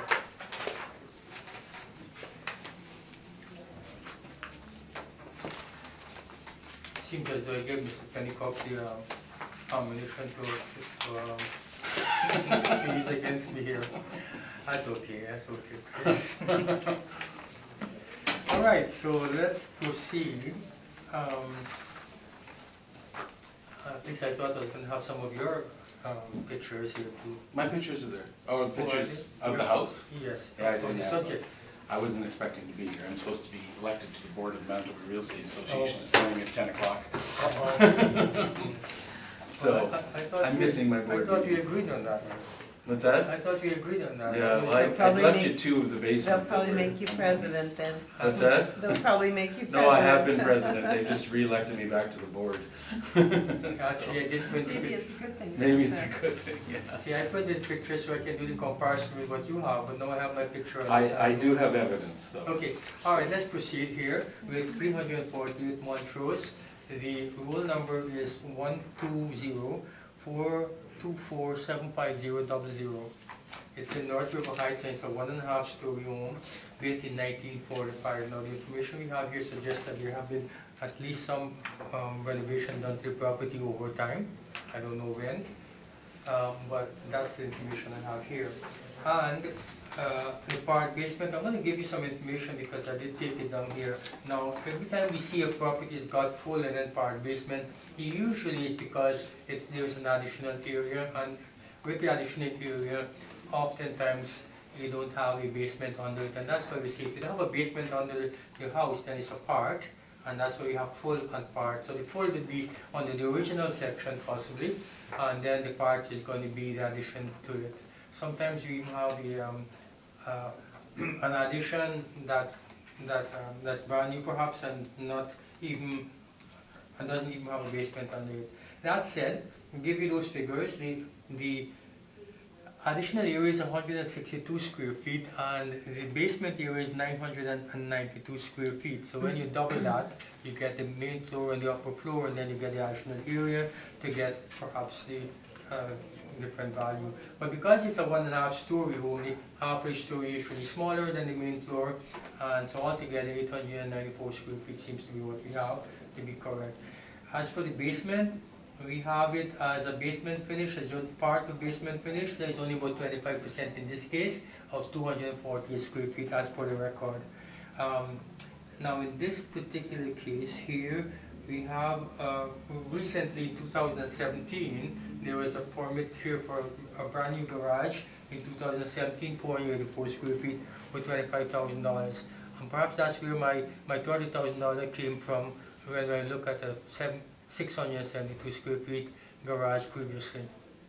So, I mean, apart from that, not just this, I didn't even know what was in here, but I just happen to know $30,000 is what people pay for garages these days. Now, $497,000 is the assessed value on the property, which of course is being disputed.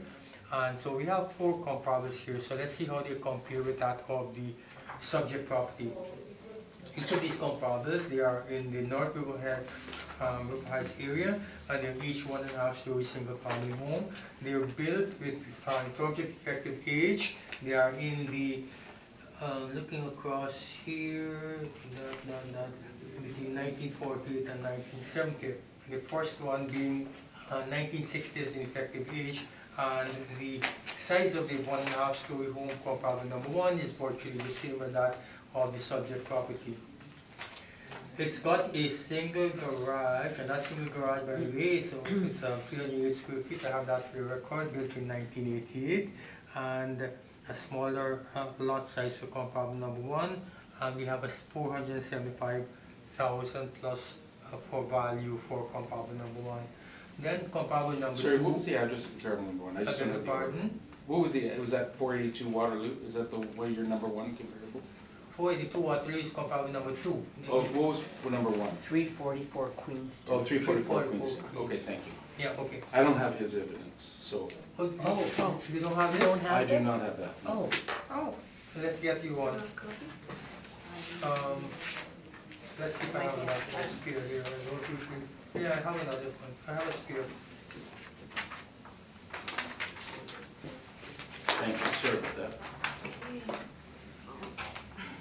I apologize to assume that you had to see. Okay. Compartment number 2 then in 482 Waterloo. It's built in 49, but we have a 1960 effective age, which is about virtually the same as that of the subject property. The size of the home is about 118 square feet, smaller than that of the subject property. And the garage there, nice to know that you can sometimes compare garages with garages. In this case, it is built for compartment number 2. We have a 2014 garage, which is fairly new, at 528 square feet, which is about just a little over that of the subject. All right, 6,000 square feet is the lot size, which is virtually the same as that of the subject property, and it's $556,000, which suggests that it's a superior property. That one on Waterloo. Then there's compartment number 3 on Montrose, 466 Montrose, which is the same on the same street as that of the subject property. Built in 1948 with no change of the effective age. 1,638 square feet is about 200 and perhaps 246 or 48 square feet smaller than that of the subject property. In this case, we have an older garage of 400 square feet, and $407,000 is subject compartment number 3. Compartment number 4 then, in 306 Lanark, effective age of 1970. Here we have an additional area of 144, just because it got a part basement, I thought we'd want to compare it this way. We have a basement, finish is slightly larger, and a basement area is 864 square feet, as opposed to the 992 square foot for the subject property. So when you compare a property, it's got a full part area, that's what you're looking at, but a basement area, there's a little bit more than half. The finished basement is a bit more than half of the size of the basement. It's an older single garage, and it's $465,000 for this compartment. I was, in looking at this, and based on the analysis, based on the fact that I'm looking at a property that we have as record as having some development, or renovation rather, done after the property was built. So my evidence of the change of effective age from 1945 to 1960 would suggest to me then that $497,000 would be fair, unless of course we have reasons to think otherwise. The information also that we have from the previous assessor that have done some work on this property and analysis herself is suggesting that she made some changes to the property to lower the value from what was 584 to what she considered reasonable at 497. Again, until we know we have reasons to believe otherwise. That would be my presentation, Madam Chair. Thank you. Thank you. Did you have questions of the assessor? I do. When you determine effective age, how do you determine effective age? And I'll just give you an example. If you have a home that's been developed, or redeveloped, or remodeled in 2018. Just put it because I know you can hear, but there you go. In 2018, 17, 19, and it's been remodeled, what would you consider the effective age of that property? I missed a part of it here. I know you mentioned 2016, 17, and Oh, 18. if a home was remodeled between, say, 2013 and 2018, completely remodeled, new kitchens, new bathrooms, new wiring, new windows, new plumbing, new roof, and everything like that, what would you consider the effective age of that house? See, because your question is you have a general question here, and because I don't know other information that you're giving me. I don't know the age of the property that's being renovated, and I don't know the extent. They're all the age of this Oh, this they're all the property. age of They're this they're all the similar age to this property, and yet one has been renovated in 2013 to 2018. I'm talking completely renovated, pictures to prove, completely renovated. What do you consider the effective age of that house? It's still a bit, bear with me here, trying to answer the question the best I can. You see, without knowing more details, without knowing how much, without knowing the extent to which quality is very big in most things, some people can remodel everything from top to bottom, or put the least amount of, least quality material in it, or they could even do it on not as professionally as other properties that have been developed.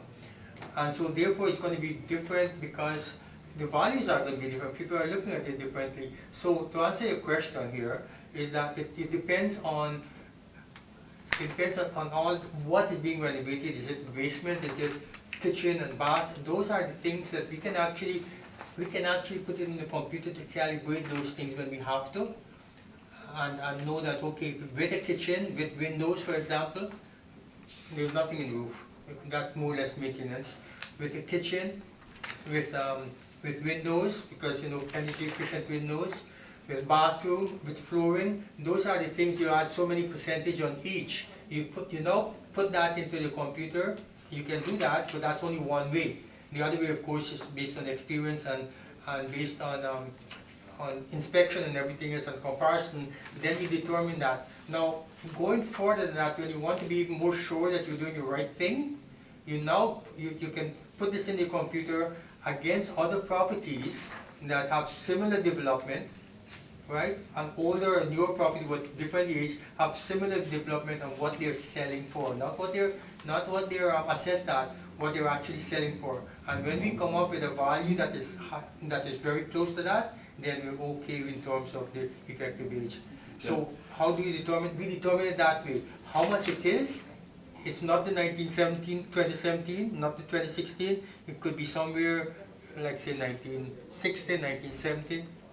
I hope that answers your question, but it's still... I guess it's in a roundabout way. I guess I'll give it my evidence on effective age as opposed to yours. I guess the difficulty I have is all your comparisons that you've used have all been completely remodeled within the last couple of years, and you have the pictures to show the homes that you're using as comparisons have been remodeled. So I'm trying to figure out when you've got a house on Lanark, for example, 306 Lanark, that you've got an effective age of 1970 that has had walls removed, all brand new flooring, new kitchens, and you can see the pictures, how you come up with an effective age of 1970. But I guess you've explained it the best that you can as far as the way the city does it.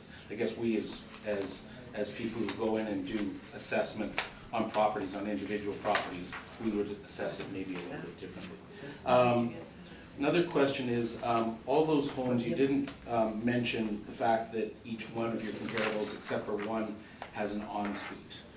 En-suites are relatively rare in older homes, and if you look at the write-ups of each home, they emphasize the fact that it has an ensuite.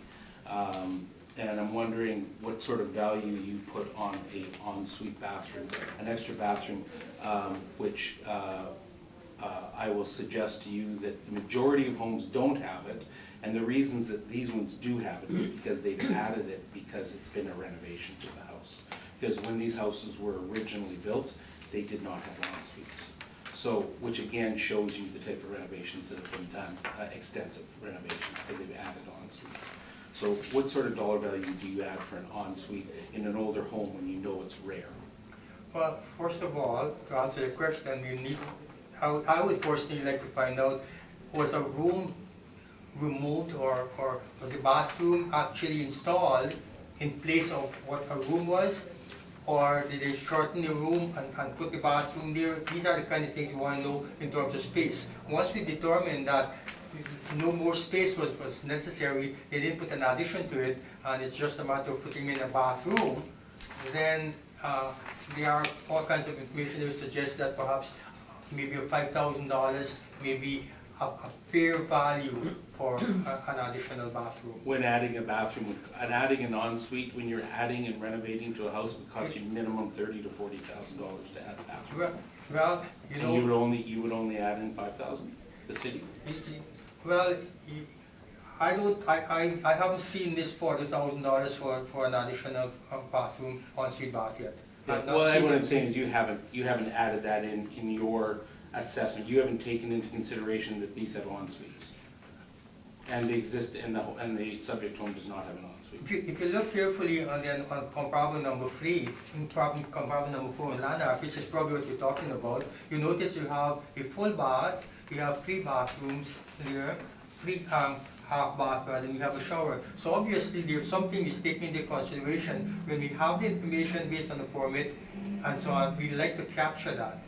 I don't have the information of all the comparables. I have the information of the subject, and I have only the summary of the comparable here. And I'm seeing that you have more bathroom here than in this property that you have in the other one.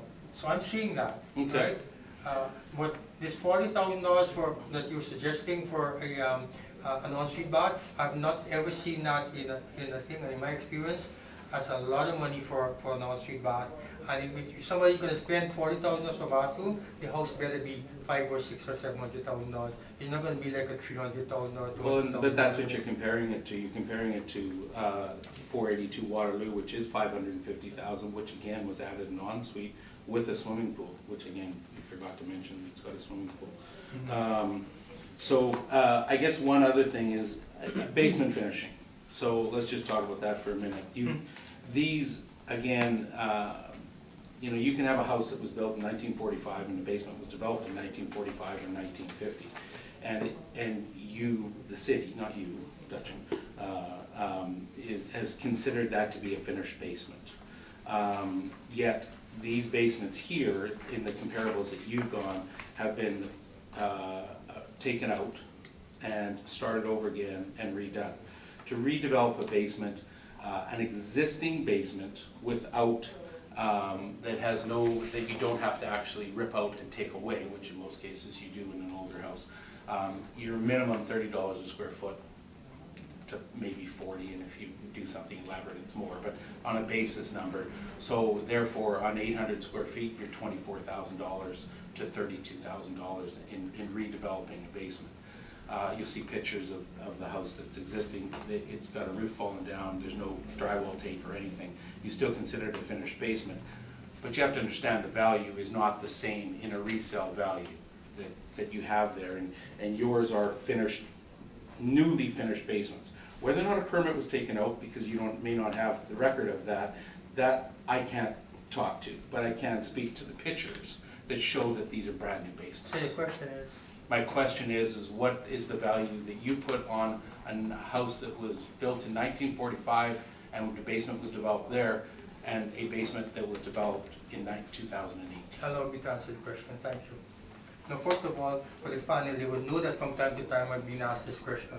And from the time to time, if you might remember, I would say that with an older house, the basement typically for building a rec room is not nearly as much as, like you mentioned, the $40,000 per square foot. $30 a square foot. $30 was reasonable in your property. And I've been around, and you've been around for as long as you have, as you know, in selling real estate too.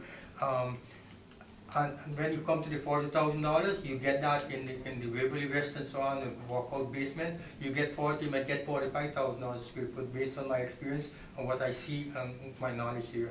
When it comes to properties here, no. Now let's be more specific then about the subject property. The subject property, and I'm glad I mentioned this, I'm glad I kept the figure, so if I didn't have it I wouldn't know, 298 square feet is the basement. When this property is calibrated for value, it's calibrated not on say 600 square feet as in the basement or 900, it's calibrated on 298 square feet. If all of a sudden this figure was changed to 598 square feet, it's going to have a higher value. If it's calibrated to 198 square feet, it's going to have a low value. In other words, your basement value here is calculated based on what it has and not on the fact that, okay, let's put $20,000 for basement. No, it doesn't work that way. Okay. I do, I guess the only just one other question. Actually, no, I'll do it in my presentation. Okay. Gary, any questions? Just a clarification, because I heard 2 different square foot amounts for the partial basement. You mentioned 240 earlier, and just now you said 298. I don't know if I mentioned 240. Let me put this back here. Yeah, I earlier. 140, no, that's an addition to the other one. Oh, see, I'm glad I put my glasses on. Now I can see a little bit better with my glasses. Although actually I had correction, I had eye surgery only 2 months ago. I'm still wear this. It's 248 square feet. So actually, 248, so okay. it's not much here for the basement. And that's probably on an older area, older houses and so on. Okay. It's calculated differently. And the other question I had, I heard swimming pool mentioned somewhere, but I don't see swimming pool mentioned anywhere in any of this, in any of your documents. Okay, now there's a swimming pool on compartment number 2, so then, adjustments, you know how to do this too. Okay. There is an Thank you. adjustment that would actually be made, and we look at that property, $556,000, and that, by the way, is one of the 3 properties that are way over, now that's the most expensive one. So this is why, you will have a swimming pool, you have to start making those kind of adjustments to lower the value of the subject property, because obviously it does appear here that that compartment number 2 is superior to that of the subject property. The question is how much, and certainly superior in terms of having a finished, a swimming pool, and probably equal in terms of a garage, just a little bit difference in square footage, but that's okay. The subject property got 2 fireplaces, for example. The compartment, that one has 1. So these are, when you've done your reconciliation, you have to take those things into consideration. Thank you. Did I hear you correctly indicating that the assessment had been lowered from over $500,000 to $497,000? Yeah, but you can keep that as a figure, but we consider that. Yes, you did hear it correctly, so that when it was being revised by a previous assessor and so on, and looking at the records and so on, thought that based on information now, updated information, it's okay to lower it based on what we have to what it is now, and that she came down from the 584, which appears to be high here. 584? Yeah, we can ignore that. You can ignore that, but those are just figures, right? Figures that they've been paying taxes on for many years. Okay, well, I don't know what it was last year, but anyway, that was what it is. But we can, 497 is what we have, and that's, Can you tell me what the average increase in prices was in this area? Allow me to look. I should know, the only 10 regions in the city, 5.8. 5.8? Can you tell me? That's in 2 years, of course. Right. 2.8 a year. Can you tell me if there were any building upgrades that you're aware of beyond the garage? I'm sorry? Are you aware of any upgrades in terms of the home aside from the garage? Oh, okay. Let me look at see if I have some information here. Maybe not. Garage demolished and brand new. Da da da da da.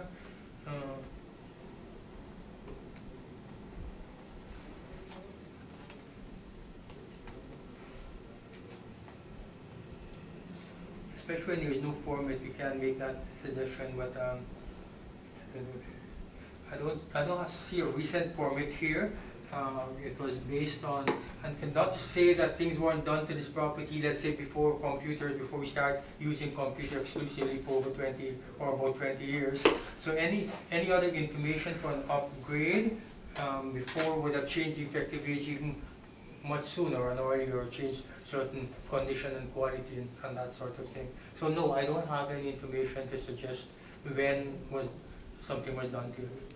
Okay, thank you. That's all my I questions. can only tell you right now, we have the condition of the property is average, exterior, interior, and the quality is as average. So it's not like we're adding anything to that. The only thing that is different is that we're now comparing the home as if it was built in 1960 instead of 1945. Thank you. And I have no questions. Mr. Pennycook, if you'd like to give us your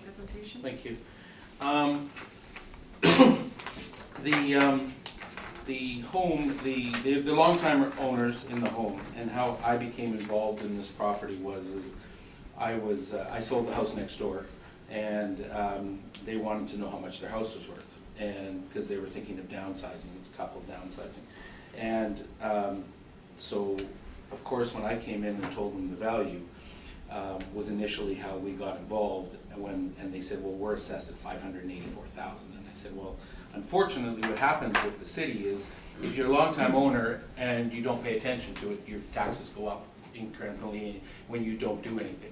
They have not done any renovations to the house since they've lived in it, and they've lived in it for over 25 years. That's including kitchens, bathrooms.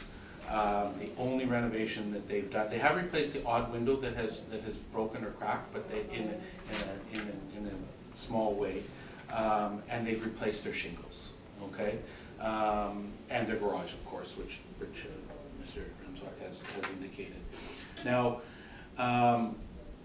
what happens in River Heights and in all older areas of town is if you look at the story and a half that have sold between 1,500 square feet and 2,200 square feet, which is approximately 300 square feet on either side, you in the 2 years previous to the assessment, the piece of information, the one that I gave you, since January 1st, 2017 going forward, they varied in price from $550,000 to $305,000. So there's a $250,000 difference between the lowest price house and the highest price house. No other conditions, just give me the square footage, what's the price? The reason being is you have homes that have been completely remodeled, which are the ones that happen to be the ones that the city assessor has chosen to pick, and then the remainder are ones that have not had the renovations done.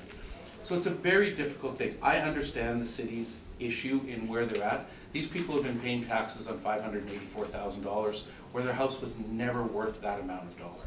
They walked in, we helped them do the assessment originally to bring it down to the 400 at Burton Cummings to get it down.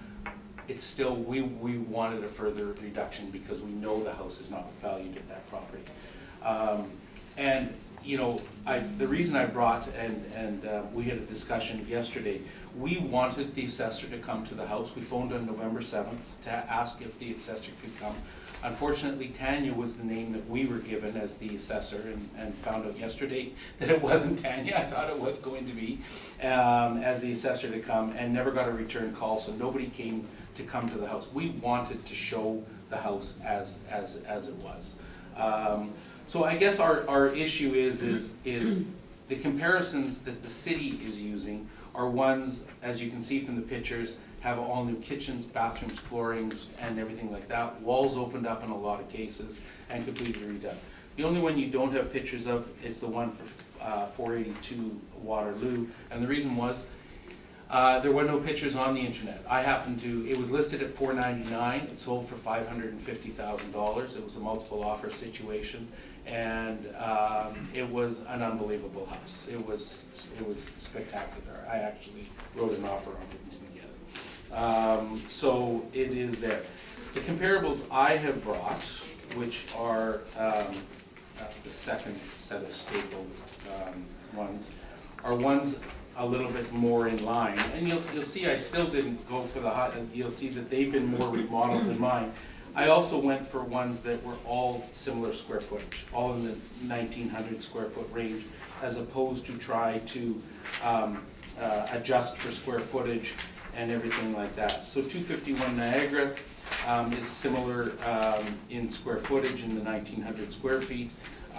It has been upgraded. It does and has an attached sunroom and has hardwood floors throughout.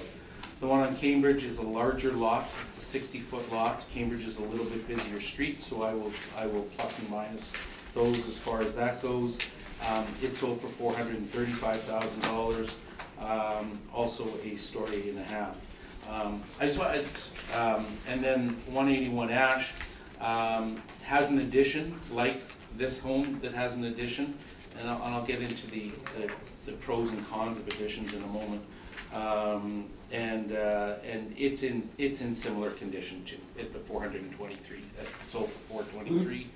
And then I also have used the same one, 466 Montrose, which shows that you know, even the city has a tough time. They have, their comparables are Why is it I don't have the same, I don't have that. I have an extra, there should be, you don't have my comparables? no. They should be the second tape, Second package, Second I pack. only have, We I got- only have the picture of the thing. starting with 251 Niagara. starting 251 Niagara? I only got the smaller package, and I didn't get the larger package. Okay, he's and- on the smaller package.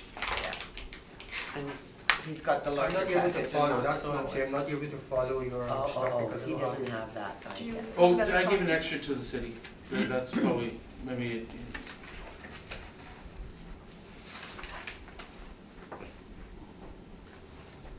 Not in there, That one. just the bottom one. Oh, maybe what happened? That one for, This one, this is the only one you missed, right? do you have the photos? Yeah, Is I that have this the one? pictures, yes. I have the pictures of my comparables, these are basically Yeah, mine. and that's our Okay, line there. thank you. Sorry Thank you. about that. There's back. Yeah. Yeah, I didn't Okay. get that one, but it's okay, I've looked at, okay, just out. And 466 Montrose, so my point is even the city has come with comparables $150,000 in difference. Their highest one is 550, their lowest one is 405. The difficulty that obviously the city has also is trying to find comparables on story and a halves in a similar condition. The city has chosen ones that have all been remodeled. I've chosen ones that are closer in condition to what the home actually is, along with pictures of all of them. So the difficulty I have is that when I went in and gave them an evaluation of between $400,000 and $420,000, they thought I was completely off my rocker because of their assessment of $584,000. Then I sold the house next door, or in the meantime, and we had it listed at $479,000. It ended up selling for $400,000 because it was in the same condition as the one identical to it next door. Okay, so Montrose is a great street. I am not going to deny anything of that. It's a phenomenal location within the area of River Heights, but they have had water in the basement. Their basement, as you can see, is not developed. It is drywalled, which hasn't even been taped, and that is the way it was from the day that they've been there. The portion that is somewhat finished is the old knotty pine that was done at the time when the house was built. So these people have been there, they have not done any renovations, and that's the trap that the city falls into. And my feeling on the city is people that, I feel for the people on Grierson that was here also, people that don't understand the system until somebody walks into their house, or their taxes are going up, up, and up, and they don't understand the fact that they're being assessed on the basis of the houses that are being sold, that are being renovated, and that's what the comparisons are being. And these people have been paying taxes on $584,000 when their house was never that.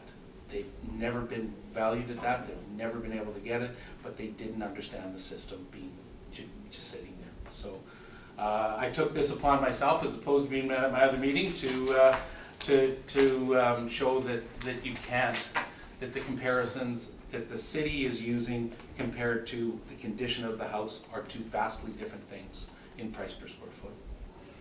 And that's it. Thank you. Questions? Okay, thank you, Mr. Canico.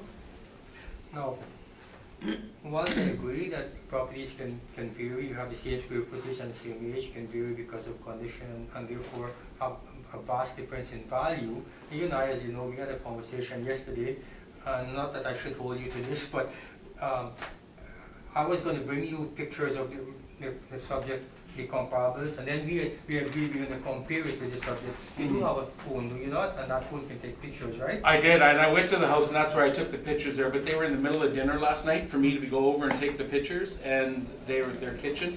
I just wanted to show the basement not being finished is the main thing. And I did try and take some other pictures, but my flash wasn't looking, and I do have the other pictures here if you did want to see them, that they did come out badly. I can show you one bathroom. I and would things like to, Okay. I would like to see pictures. I would like to have my comments. So there is the picture of the bathroom, which is the original pedestal sink, okay? And then there's the basement, the same picture I showed you in there. And then that was trying to take a picture of the wall, that was the bathroom. That's the finished part that I was talking about with the naughty tube that's never been touched. That's the basement? That's been done. And then I didn't take any pictures upstairs because I did try, but for some reason it blacked out, so. And that was it. And that's the basement part where it's not finished at all, it's just drywall, and that's the picture of it. Okay. Usually And I didn't, and again, I went there last night because I was not expecting to be here today. And so I went there to take pictures. Excuse me, Yeah, sure. Mr. Penny Cook, I'm going to allow those pictures so that the Okay. panel see it. Sure. We don't normally, but, As I say, if I was marketing the house, I would do a better job than this. But these are just pictures of that basement. Okay, I was trying to get the flash to work, and I couldn't get it to work because I normally. And this is where I was taking some pictures, and then the basement. There's the wood part of the basement that shows that it's just the knotty pine, which is the original type of basement that's down there. So there's been no development done, and then. It's just to show, this is the main floor, two-piece bathroom, just to show, and so all the bathrooms are the same, they're all done, that's the original pedestal sink, the original toilet, that's vinyl, not carpet, and that's done, that was all done in the early 90s, before they bought the house. oh yeah, the original River Heights Towers. Yeah, Okay, do you have a picture of the kitchen? I don't. They had their food all out and everything like that when I was there. I went there at 6 o'clock last night to get these. I just was really wanting to show the basement. I was actually trying to take a picture, the ones that are dark, I was trying to take the picture of the crack in the basement wall where the water's been coming in, so. And I didn't realize that it wasn't taking the picture very well, so. Mr. Ramsbach, did you have further questions? Sorry, did you have further questions? Yeah, I just have one more question. Actually, I was looking for the other comparables here, yours and mine, to make the comparable between what's in your basement for development and what's in the basement development for the comparables that I have. I'm not really seeing much.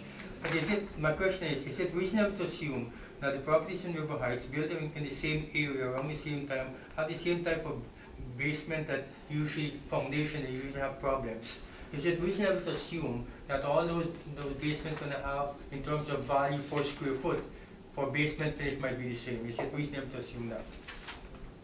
It is if they haven't been remodeled, but if you look at 306 Lanark, those are pictures of the basement in Lanark. That's completely remodeled, okay? 466 Montrose. So if they did have the same basement, there's a picture of the basement in Montrose, all drywall and that, okay?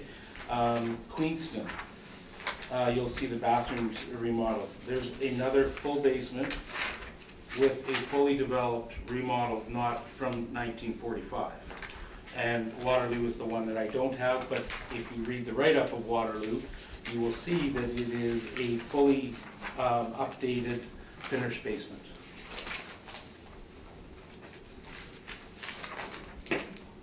Okay, and that being said, All but, yeah, so,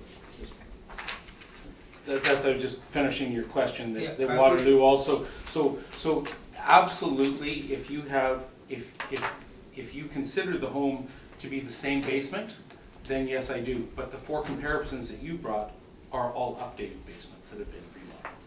well, that's it, then it's reasonable to make adjustment for the different finishing. Thank you. Questions? Again, it has to do with the pictures, because you've provided us with so many pictures of comparable housing. Right. But nothing of the subject property. And I'm sorry for that, again. So, yeah. in general though, your comment is that 348 Montrose compares most to any one of yours? Yeah, and you know what, in the same ballpark, because they're the ones that have been, they're, like, don't get me wrong, this house is maintained, and it's not a disaster, and, you know, and they've painted, and they've done stuff like that, but they have not renovated a bathroom or kitchen or anything. But my question is, does this property, the subject property, compare best to any one of yours that we could look at those pictures? I'm looking at. 307 Cambridge. I'm looking at Montrose, for instance, the Mhm. 466 in year seems to be the closest. Yeah, the closest comparable, probably in a little bit of condition, except for lot, is 307 Cambridge. You know, that one was in decent condition, but it wasn't redone. And that sold for $435, and 251 Niagara sold for $436. Those would be the closest. The difference being is they're probably in a little bit better condition than what this one is. This one hasn't had, this one really hasn't had any updates, where those have had some updates. The only update that this one has had of a dollar value, a big dollar value, would be the garage. Okay, and the only other thing is clarify, you think it should be in the range of 400 to 420? 420 is fair. Like I gave them, my range is if I was to list this house, I'd list it for 429.9, and I said they can get between 420 and 400 and 420, but 420 is a reasonable price for this. Thank you. Ms. Marple? I have no questions, thank you. So the listing you provided on the back, so 466 Montrose, that sold for 406 in 2017. That's correct. And that is, sorry, this is one of the ones you. This is one There it that is. this is one that we both supplied. Okay, Both the city and I supplied. right. And you feel that's a good comparison? It's a decent. It's in a little better condition, but it's a good comparison. It's on the same street, a little bit further down. To be honest, I would consider the block between Grosvenor and Kingsway a little nicer than the block between Grosvenor and Corden, and that's between Grosvenor and Corden. Like, I mean, that's Yeah, I picking, agree. that's minor picking, but it Yeah. is a little different. So, you know. Does 466 have a renovated kitchen, or does Yes, it does. Yeah, you've got the pictures of It's 466. just hard to tell on that Yeah. shot. Okay, and sorry, the other house you thought was a good comparison was Cambridge? Yeah, 307 Cambridge. And again, In And again, that Mark- it's got hardwood floors and it's got Yeah. some wood trim, and it's, you know, it hasn't been gutted like the ones at Waterloo, and when I say Waterloo, 480 Waterloo, and 306 Lanark. right, the city's comparables. Mm-hmm. So the owners purchased this home 25 years ago? Yeah, a little longer than that. Okay. Yeah. So between 90 and 95? Yes, And when they purchased it, the kitchen and bathrooms were as is? as is. And they haven't touched them? They haven't touched it. Can you describe the kitchen? Kitchen is a white kitchen, so it would have been done, it was done relatively soon before they did it, so it was done in the 90s. So is it it's that European style? It's not it doesn't have the oak on the bottom, No. it is just a white cupboard. Laminate. Laminate, sort of white cupboard, and the bathrooms are all similar to what you're looking at there, the one picture I showed you. Right. Which was the original, like that one's older than 1990, except for it's had new flooring, and, you know, it was more of a fluff than it wasn't redone in 1990. Okay, I'm assuming hardwood floors? Yes. Okay, a hardwood in the kitchen? No. Yes, it is hardwood in the kitchen, actually, yeah. So no new countertops, no granite? One, yeah, I would say the counters were probably, no, they weren't done, I asked them that yesterday, yeah. But they're a light color, like they were in good shape, like they, as I say, they maintained their house, there's no issue with that. Right. Electrical? Electrical is in good condition, like Is it there's, knob and tube? there's probably some knob and tube, but not much, if there is. And I asked them that question too, Okay. so.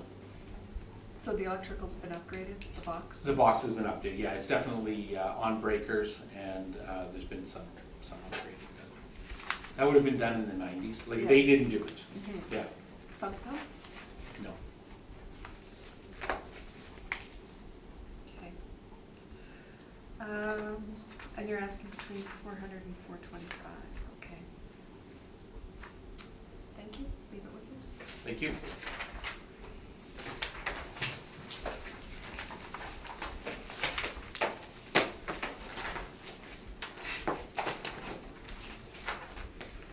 I hope you get lunch. Well, the actual board meeting, the election was this morning, but pretty sure I'm gonna get one. Mr. Dickens? Thank you. Thank you. Thank you. Thank you. Thanks, sir. Okay, See you.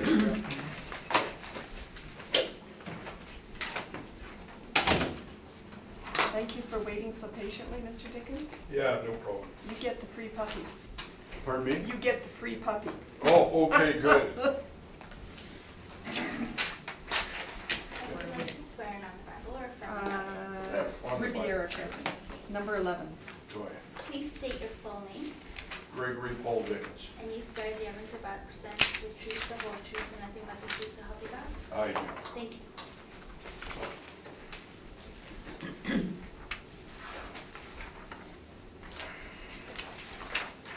thank you. Okay.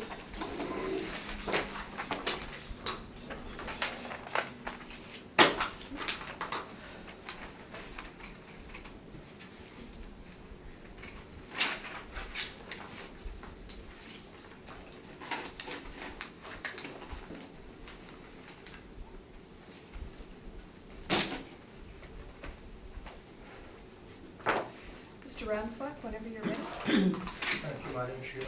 And as the applicant to prior, my hearing is not the best. The joys of getting older.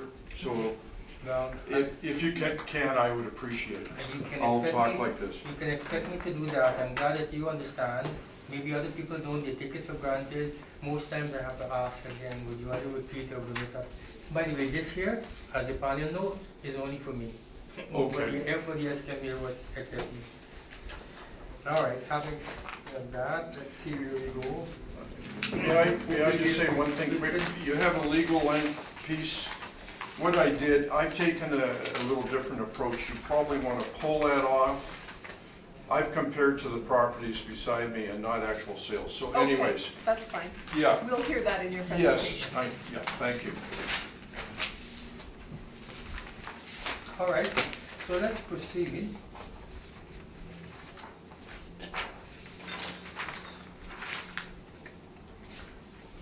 As you can see here, I didn't make any recommendation on the property on 1004 Riviera Crescent with the rule number 030-800-76300.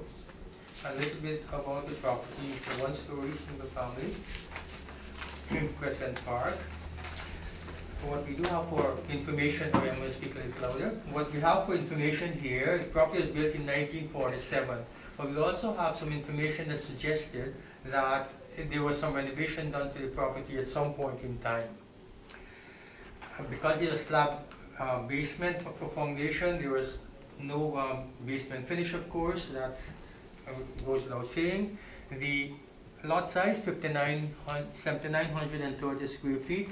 We also have it that is on the, adjacent to the Red River, and also adjacent to some commercial building or commercial business or so. $439,000 is the assessment of the property.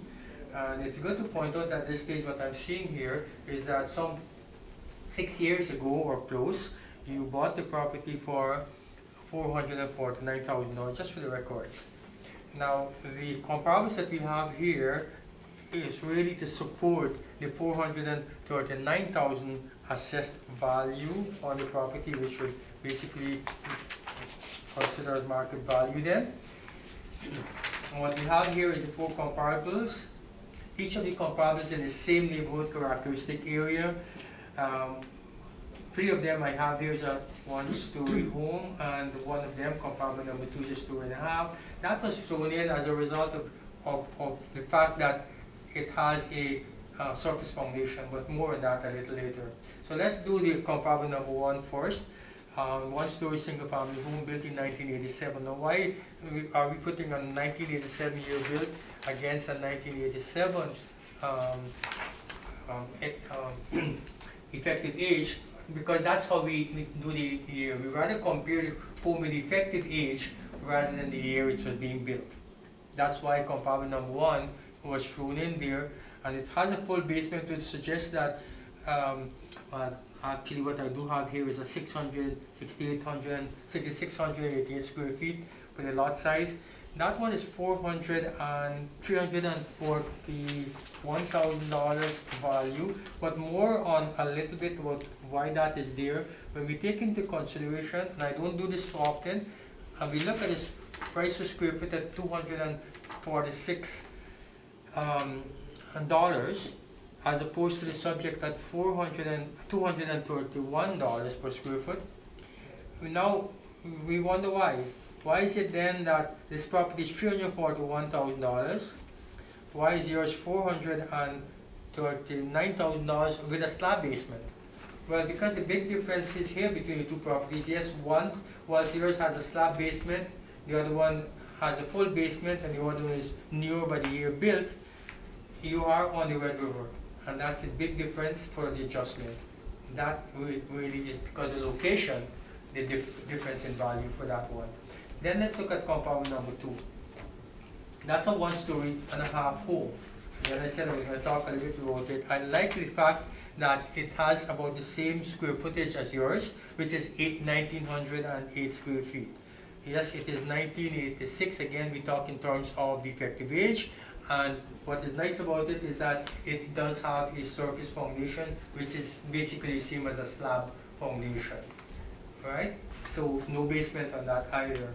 It's a smaller lot size. Yes, it is $381,000 or $200 a square foot. The thing here, again, is the fact that it is on yours is in the Red River, and this property is not, or the rest of them are not on the river either. So there's a big difference in the value of the lot. Now, third comparable, 844 Lion Street, with an effective age of 1975, slab foundation. I'm glad for that we have is slightly larger than yours. It's a 1-story home. The lot size is larger and it's $432,000. Again, the big difference here is it doesn't have it's not on the river. And the last comparable, 917 Whitlow Place, with an effective age of 1965 and 1,542 square feet and a full basement. So those are differences here. 7,600 square feet of lot size, which is about the same with that of the subject property, and it's $420,000. Now I know I'm expecting a question such as, why don't I have more properties on the river lot to determine a fair value? And I would say that if I were to look for properties on river lot and I'm not getting a slab basement, or I'm not getting a 1-story home that has the same size or close to 1,800 square feet or the same age, then that becomes another problem as well. So these were done very carefully. I actually did extensive research before I can determine that. So at least I was glad to know that I got 2 properties there that doesn't have basement, period. That is number 2 and 3 that has surface foundation slab basement. I needed to put those in, even if there were other properties that were on the river, but then the values are going to be different. I needed to put those in.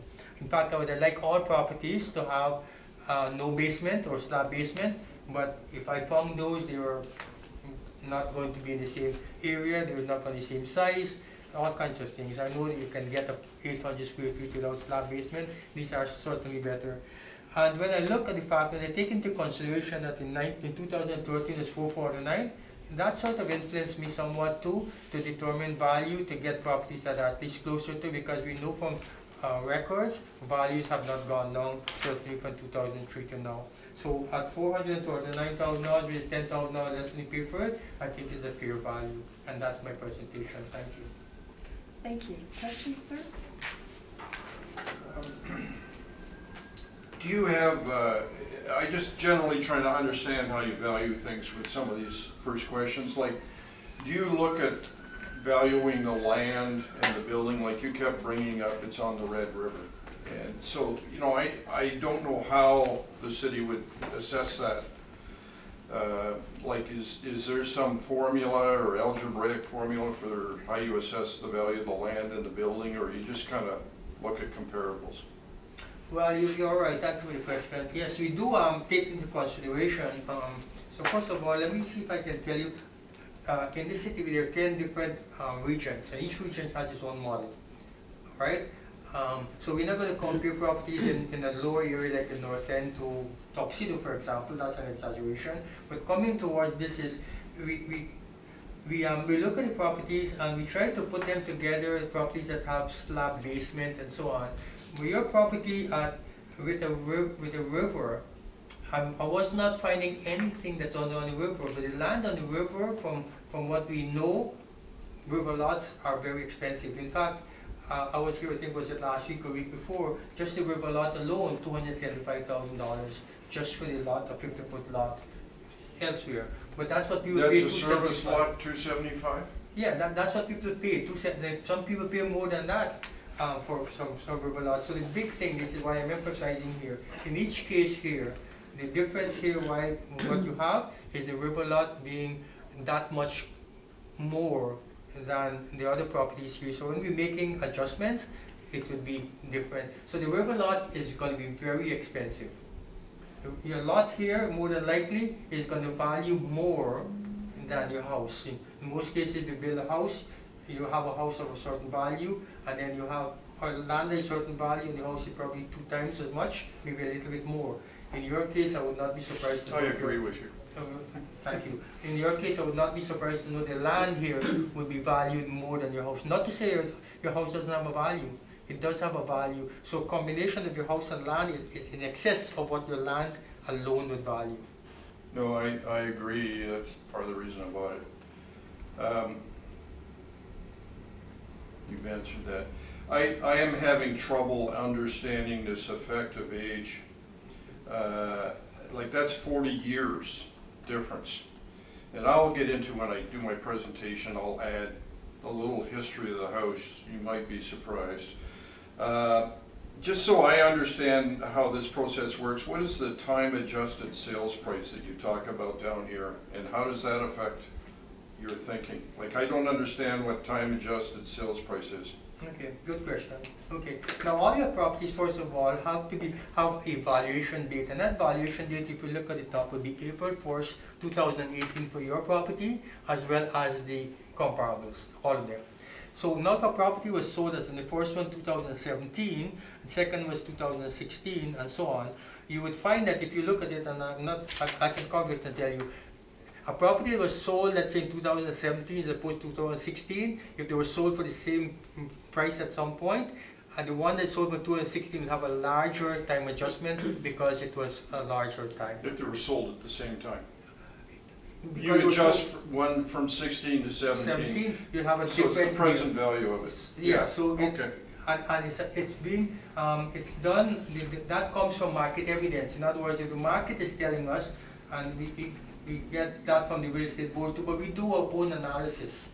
And Sure. what we have here, and we know that what is going up in this area, I'm sure I can find that, is that in 2 years it's valued, gone up in some cases 3%, some cases 6.9, other places 5.8, and so on. Okay. Different regions go up differently, right? Sure. So that's where you get the time adjustment, not just for the year, but per month we get a marginal time adjustment, and that's where you see the difference. So by looking at it here, now I see, for example, the comparable number 1, you have $11,200 difference in time, and in comparable number 2, you have a $21,000 difference. And that because one was in 2016, longer, the other one was 2017. Okay. I will leave these other comments to my presentation. Thank you. Ms. Gary, questions of the assessor? No questions. I'm just wondering what the commercial influence is that is affecting the subject property. Sometimes I wish we could, next time we should have computers. I think maybe by the time we leave here, they'll have computers so we can get into it and show you guys. I think they talked about that, at some point in time, but we don't. And because I don't have that, the only thing I can rely on is where the map is. I hope I get a map. Where's the map? If you look at my maps, Here's the map. underneath the legal, Okay. Oh, here's the That's map. all the stores at the back of it. It's a little tiny store. Subject. It's a little back Okay. when you drive down. Okay. It's very cute. Okay, now what I can guess here, what I can guess here by just looking where it is, and you see some properties in front, which is probably on Permanent Highway, Yeah, and Mr. that would Brad, be, yeah, we know the area. yeah, okay. I do think so, Yeah, they're apartment buildings. yeah. Mhm. That's the Sorry. commercial. Any further questions? No, that's it, thank you. Mr. Ramsbach, what was the percentage increase in this area from the previous assessment? Allow me, Mr. Chair, to look at it. That would be in the Permanent area.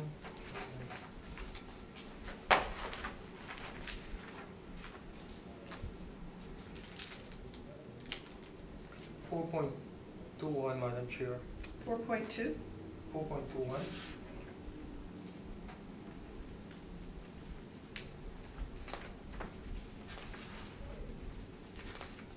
So, you didn't inspect the property or the comps or do a drive-by? No. Okay, thank you. Sir, if you'd like to give us your presentation? Sure. The first sheet I gave is for reference. What I've done is I've taken a different approach. I see my inexperience in dealing with this. I see I should have looked more at comparable properties. The problem will be there's not a lot of comparable properties that have been sold. So what I did in my rationale for doing this, the city wants whatever number of millions of dollars worth of property tax to be paid, and it's really the relative value of everybody's homes. If they could be equally valued, it would save, you guys would be out of a job. So what I've done is I've compared 102, 104, 10.6, and 10.10, 10.20. The address is directly adjacent to me in my presentation. So that's what the first legal sheet is. It's the information that's on the city's website, assessed values and square footages and so on. My house, built in 1947, here's a little history. It was initially built, it had dirt floors. And talking to the woman who's in 1020, it's her son that I talked to. She's been there since 1958. She told me that around 1968 is when the floor was put in the home that I'm in. It is a complete concrete slab, as this is below us. In the whole house, the master bedroom and the other bedroom, there's two bedrooms, have carpet on top of the concrete. There's no tiling or any additional surface other than in the master bedroom there is, or master bathroom there is tiles. Everything else is concrete and it's painted. There is no furnace in the house.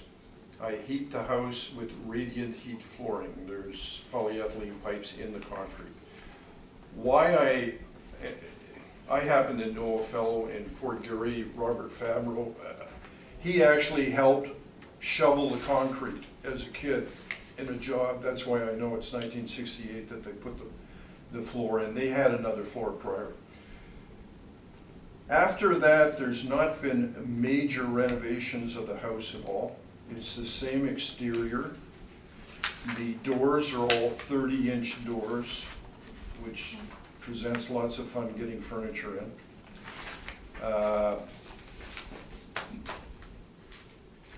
It's mainly been cosmetic and aesthetic updates. The one main thing that was done is there was a gas fireplace put in addition to the wood fireplace.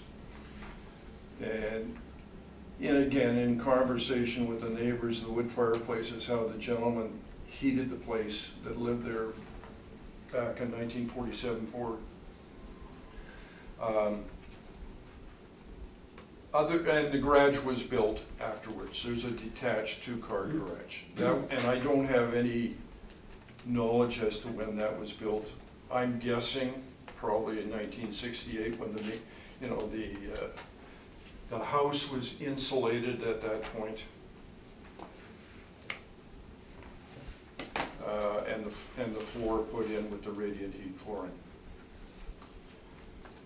Now I'll go to my written comments.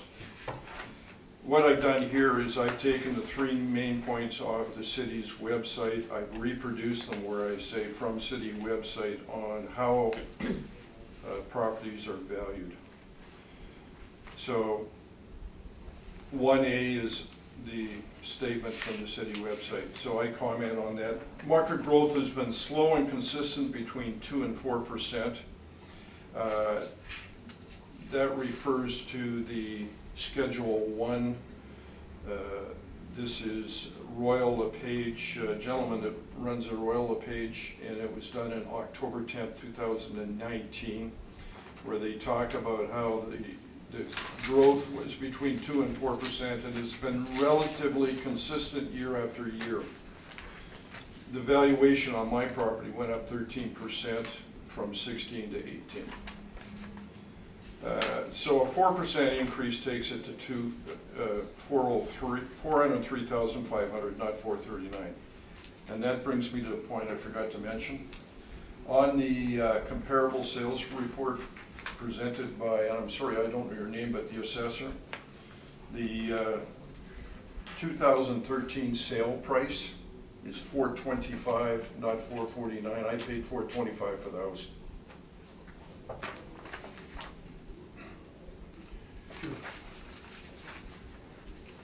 I used to live at 894 Crescent Drive, which is on the river also, just around the bend of it. That was a 500 square foot cottage. People used to go out to it for summer holidays from winter. I had the same intentions back in 1980 when I bought the property, but I was an accounting student and had no money.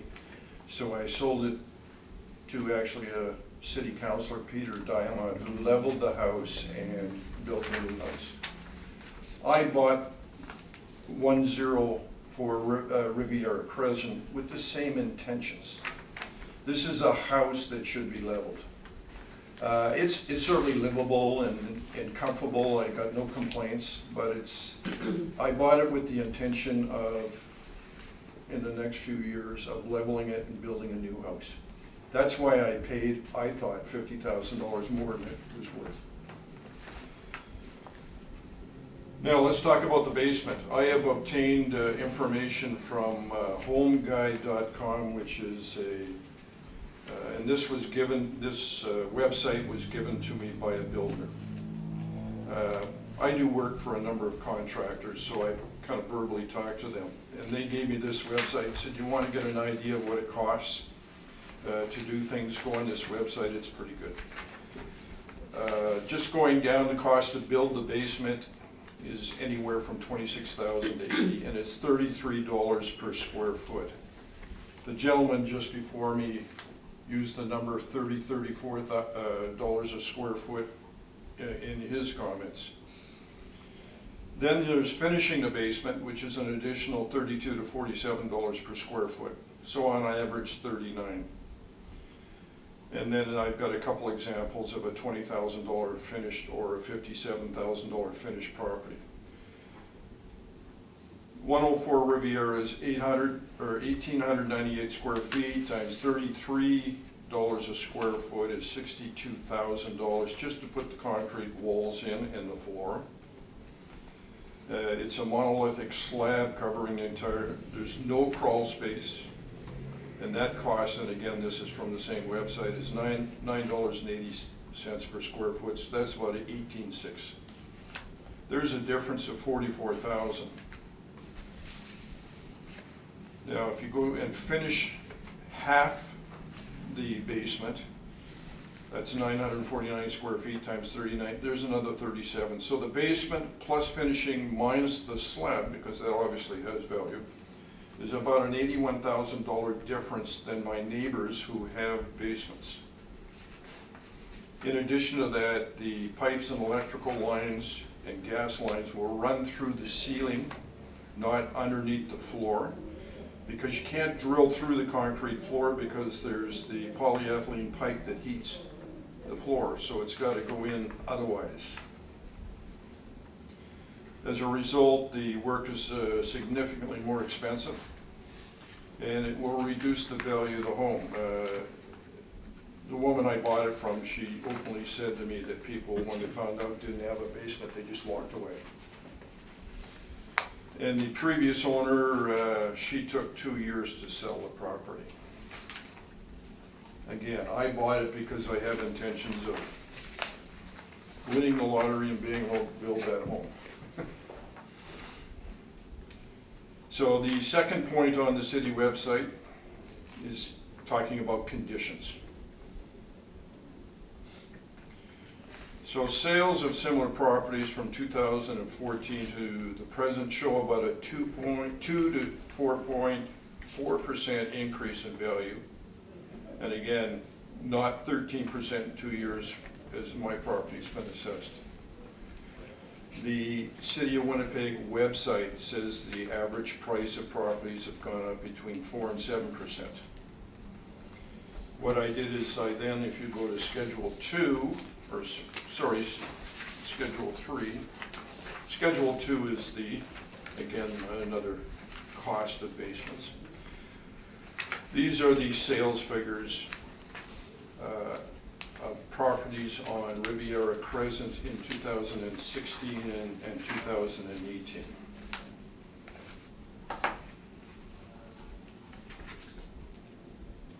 No, I made a mistake on the one. No, I haven't. Anyways, sorry. So what I've done in pen, I've written down the assessed values at April 1st, 2018 of the properties. And what I did is I looked at the sales price, calculated the increase over and above the assessed value and the sales price. Like for instance, if we look at 952 Riviera, 272 minus 250 is 22,000 over 250 is an 8% increase over 2 years. 6% increase over 3 years. And so on, 13% over 4, 19% over 5. So these are actuals to the assessed value at April 2018.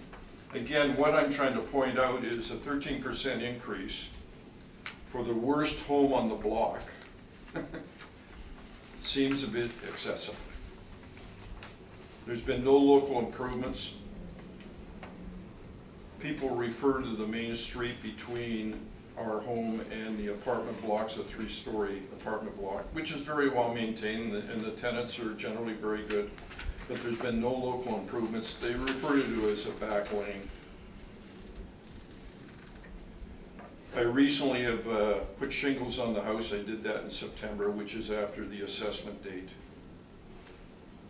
The exterior of the house is brick, and what's happening is I'm getting water running into the brick, and I've got to have some experts come and tell me how to get it fixed.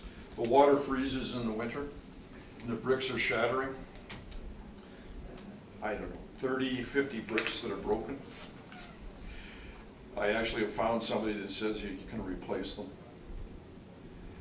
Also, because that house is so old and the houses on each side have been built 10, 15 years later, my grade level is quite a bit lower.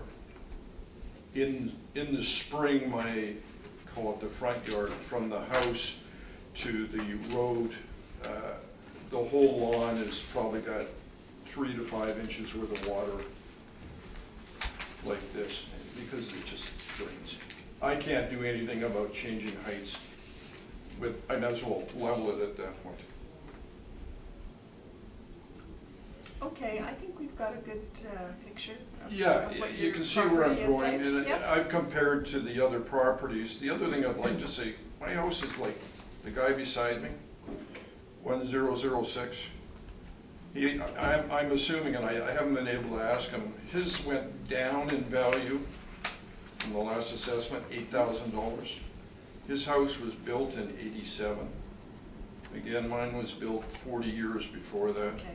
We don't look at assessed values, sir. Oh, okay. That's assessed, we don't look at it, so. Well, my comment is that obviously he had a higher one that was assessed and brought down. Okay. But what do you look at? You We simply look look at at sales? sales. Okay. Anyway, we'll ask some questions and Yeah, get some okay, information. go ahead, I think you got my Yeah, point. we did, thank you. Thank you. You don't have any questions, Ms. Garrity? I have one, on your first page, 1B, and you mention the market value growth, and you mention a 4% increase That's from the article first in the page? Sun. on your first page. Yes, in B. Okay, and so you are saying a 4% increase is 403,000, not 439. But yet you say your property was, you bought it for 425. Correct. So why would you not take the 425 times the Because 4%? I figure I paid $50,000 more to get the property. So you I based that on wanted the 375. river lot because of the one I had before on Crescent Drive. And I just paid the money. Yeah, Because I'm the house just was not, I'm gonna just not go. getting the calculation there, so that's all. I was trying to figure out what you were Oh, no, basing that that's on. got, no, I'm just saying if it was a 4% increase, it's 403. On what figure? The last assessment. On the previous assessment of 388. Okay, I'm well, I sorry, don't I have didn't make that assessment. clear. Yeah, it's Yeah, on I there. didn't make that clear. The We 2016 weren't supposed to assessment use that. Okay. of 388, Okay, thank you. yeah. That's what I was looking for. But what I'm really referring to is the article in the paper, and this is, who's the gentleman's, he's the managing partner of Royal LePage Prime Real Estate. He's saying that the values of property have gone up 2 to 4%. Your website says 4 to 7. My value went up 13%, and there's nothing, Yeah. Okay. okay? Did you have further No, questions? no, that's good, I caught that. I have no questions, thank Okay. you. Sir, what was your 2018 assessment? It is on the map here, 2018 is 439. That's That's what the it is, current that's 2020, your previous. Oh, well, but that's at April 2018. The 2016 is right behind it. On this It chart. is 388. Oh, so he's got the wrong years. He's got the wrong years. Okay, 388, okay, great, thank you. So I took the difference on top of Yeah. 388 is 13%. Madam Chair, does the Yeah. effect of the 2013 sale price being incorrect on here have any bearing on any of the information we shared today? Well, we don't really know if it's incorrect, Okay, so thank you. Can I provide information to the contrary, that 425 is correct? I didn't know that It's was not- it's- incorrect until I got here, so. okay. To be honest, it doesn't really matter with what we're gonna do with it today. It doesn't have a big influence, okay. No. But leave this with us and you'll get our decision. Thank you. Thank you for Thank coming.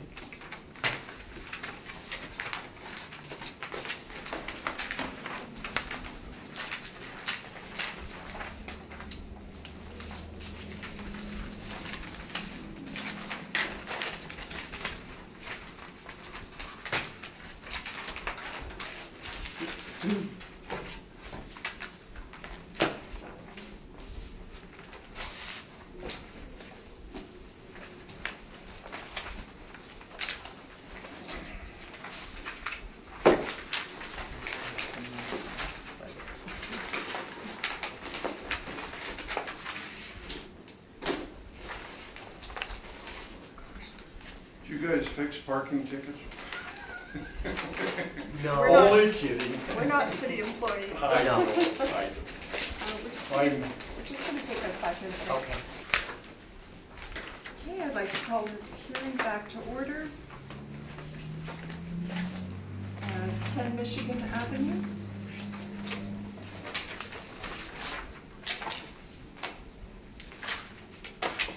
Okay, for 10 Michigan Avenue, roll number 0304637000, assessment $471,000. I'd like it confirmed. I see that the comparable support that value. Thank you, and be it noted that there is no appellant present. 11 Bridgeport Place. That's probably the gentleman that left, right? Yeah. Yes. For 11 Bridgeport Place, roll number 030224206810, $387,000 is the assessed value. The comparable support that value. I'd like to be conformed. Thank you. Thank you, and again, there is no appellant present. 744 Fairmont. I'm just gonna look for it, Mr. 744 Fairmont. I just have to find it. It's number Mr. 12. Just trying. It's somewhere in my file here. You should have a rec there. I don't know if you still want me to. Okay, let me tell you a little bit and I'll tell you what's going on. At 744 Fairmont, with the roll number 010-059-19400. We have an assessed value of $571,000. I gave him a recommendation of $525,000. He accepted it, and I believe you should have, there's an attachment, or if you don't have one, I can find one, another one for you. That he accepted the Recommendation. Do you have it? Yes. Okay. You don't need mine. Sorry, what was the recommendation on it? $525,000. 525? And that was based on, Comparable. and that was accepted? Yes. Ratified by email.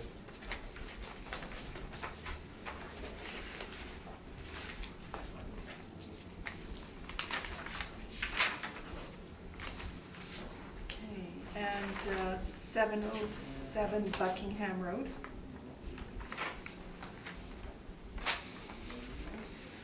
707 Buckingham Road, roll number 010-027-545-040. Assessment is $468,000. I gave him a recommendation of $434,000. He accepted it, and I think you should also have an email Yes. that ratified that agreement. Yes. You got that? Okay.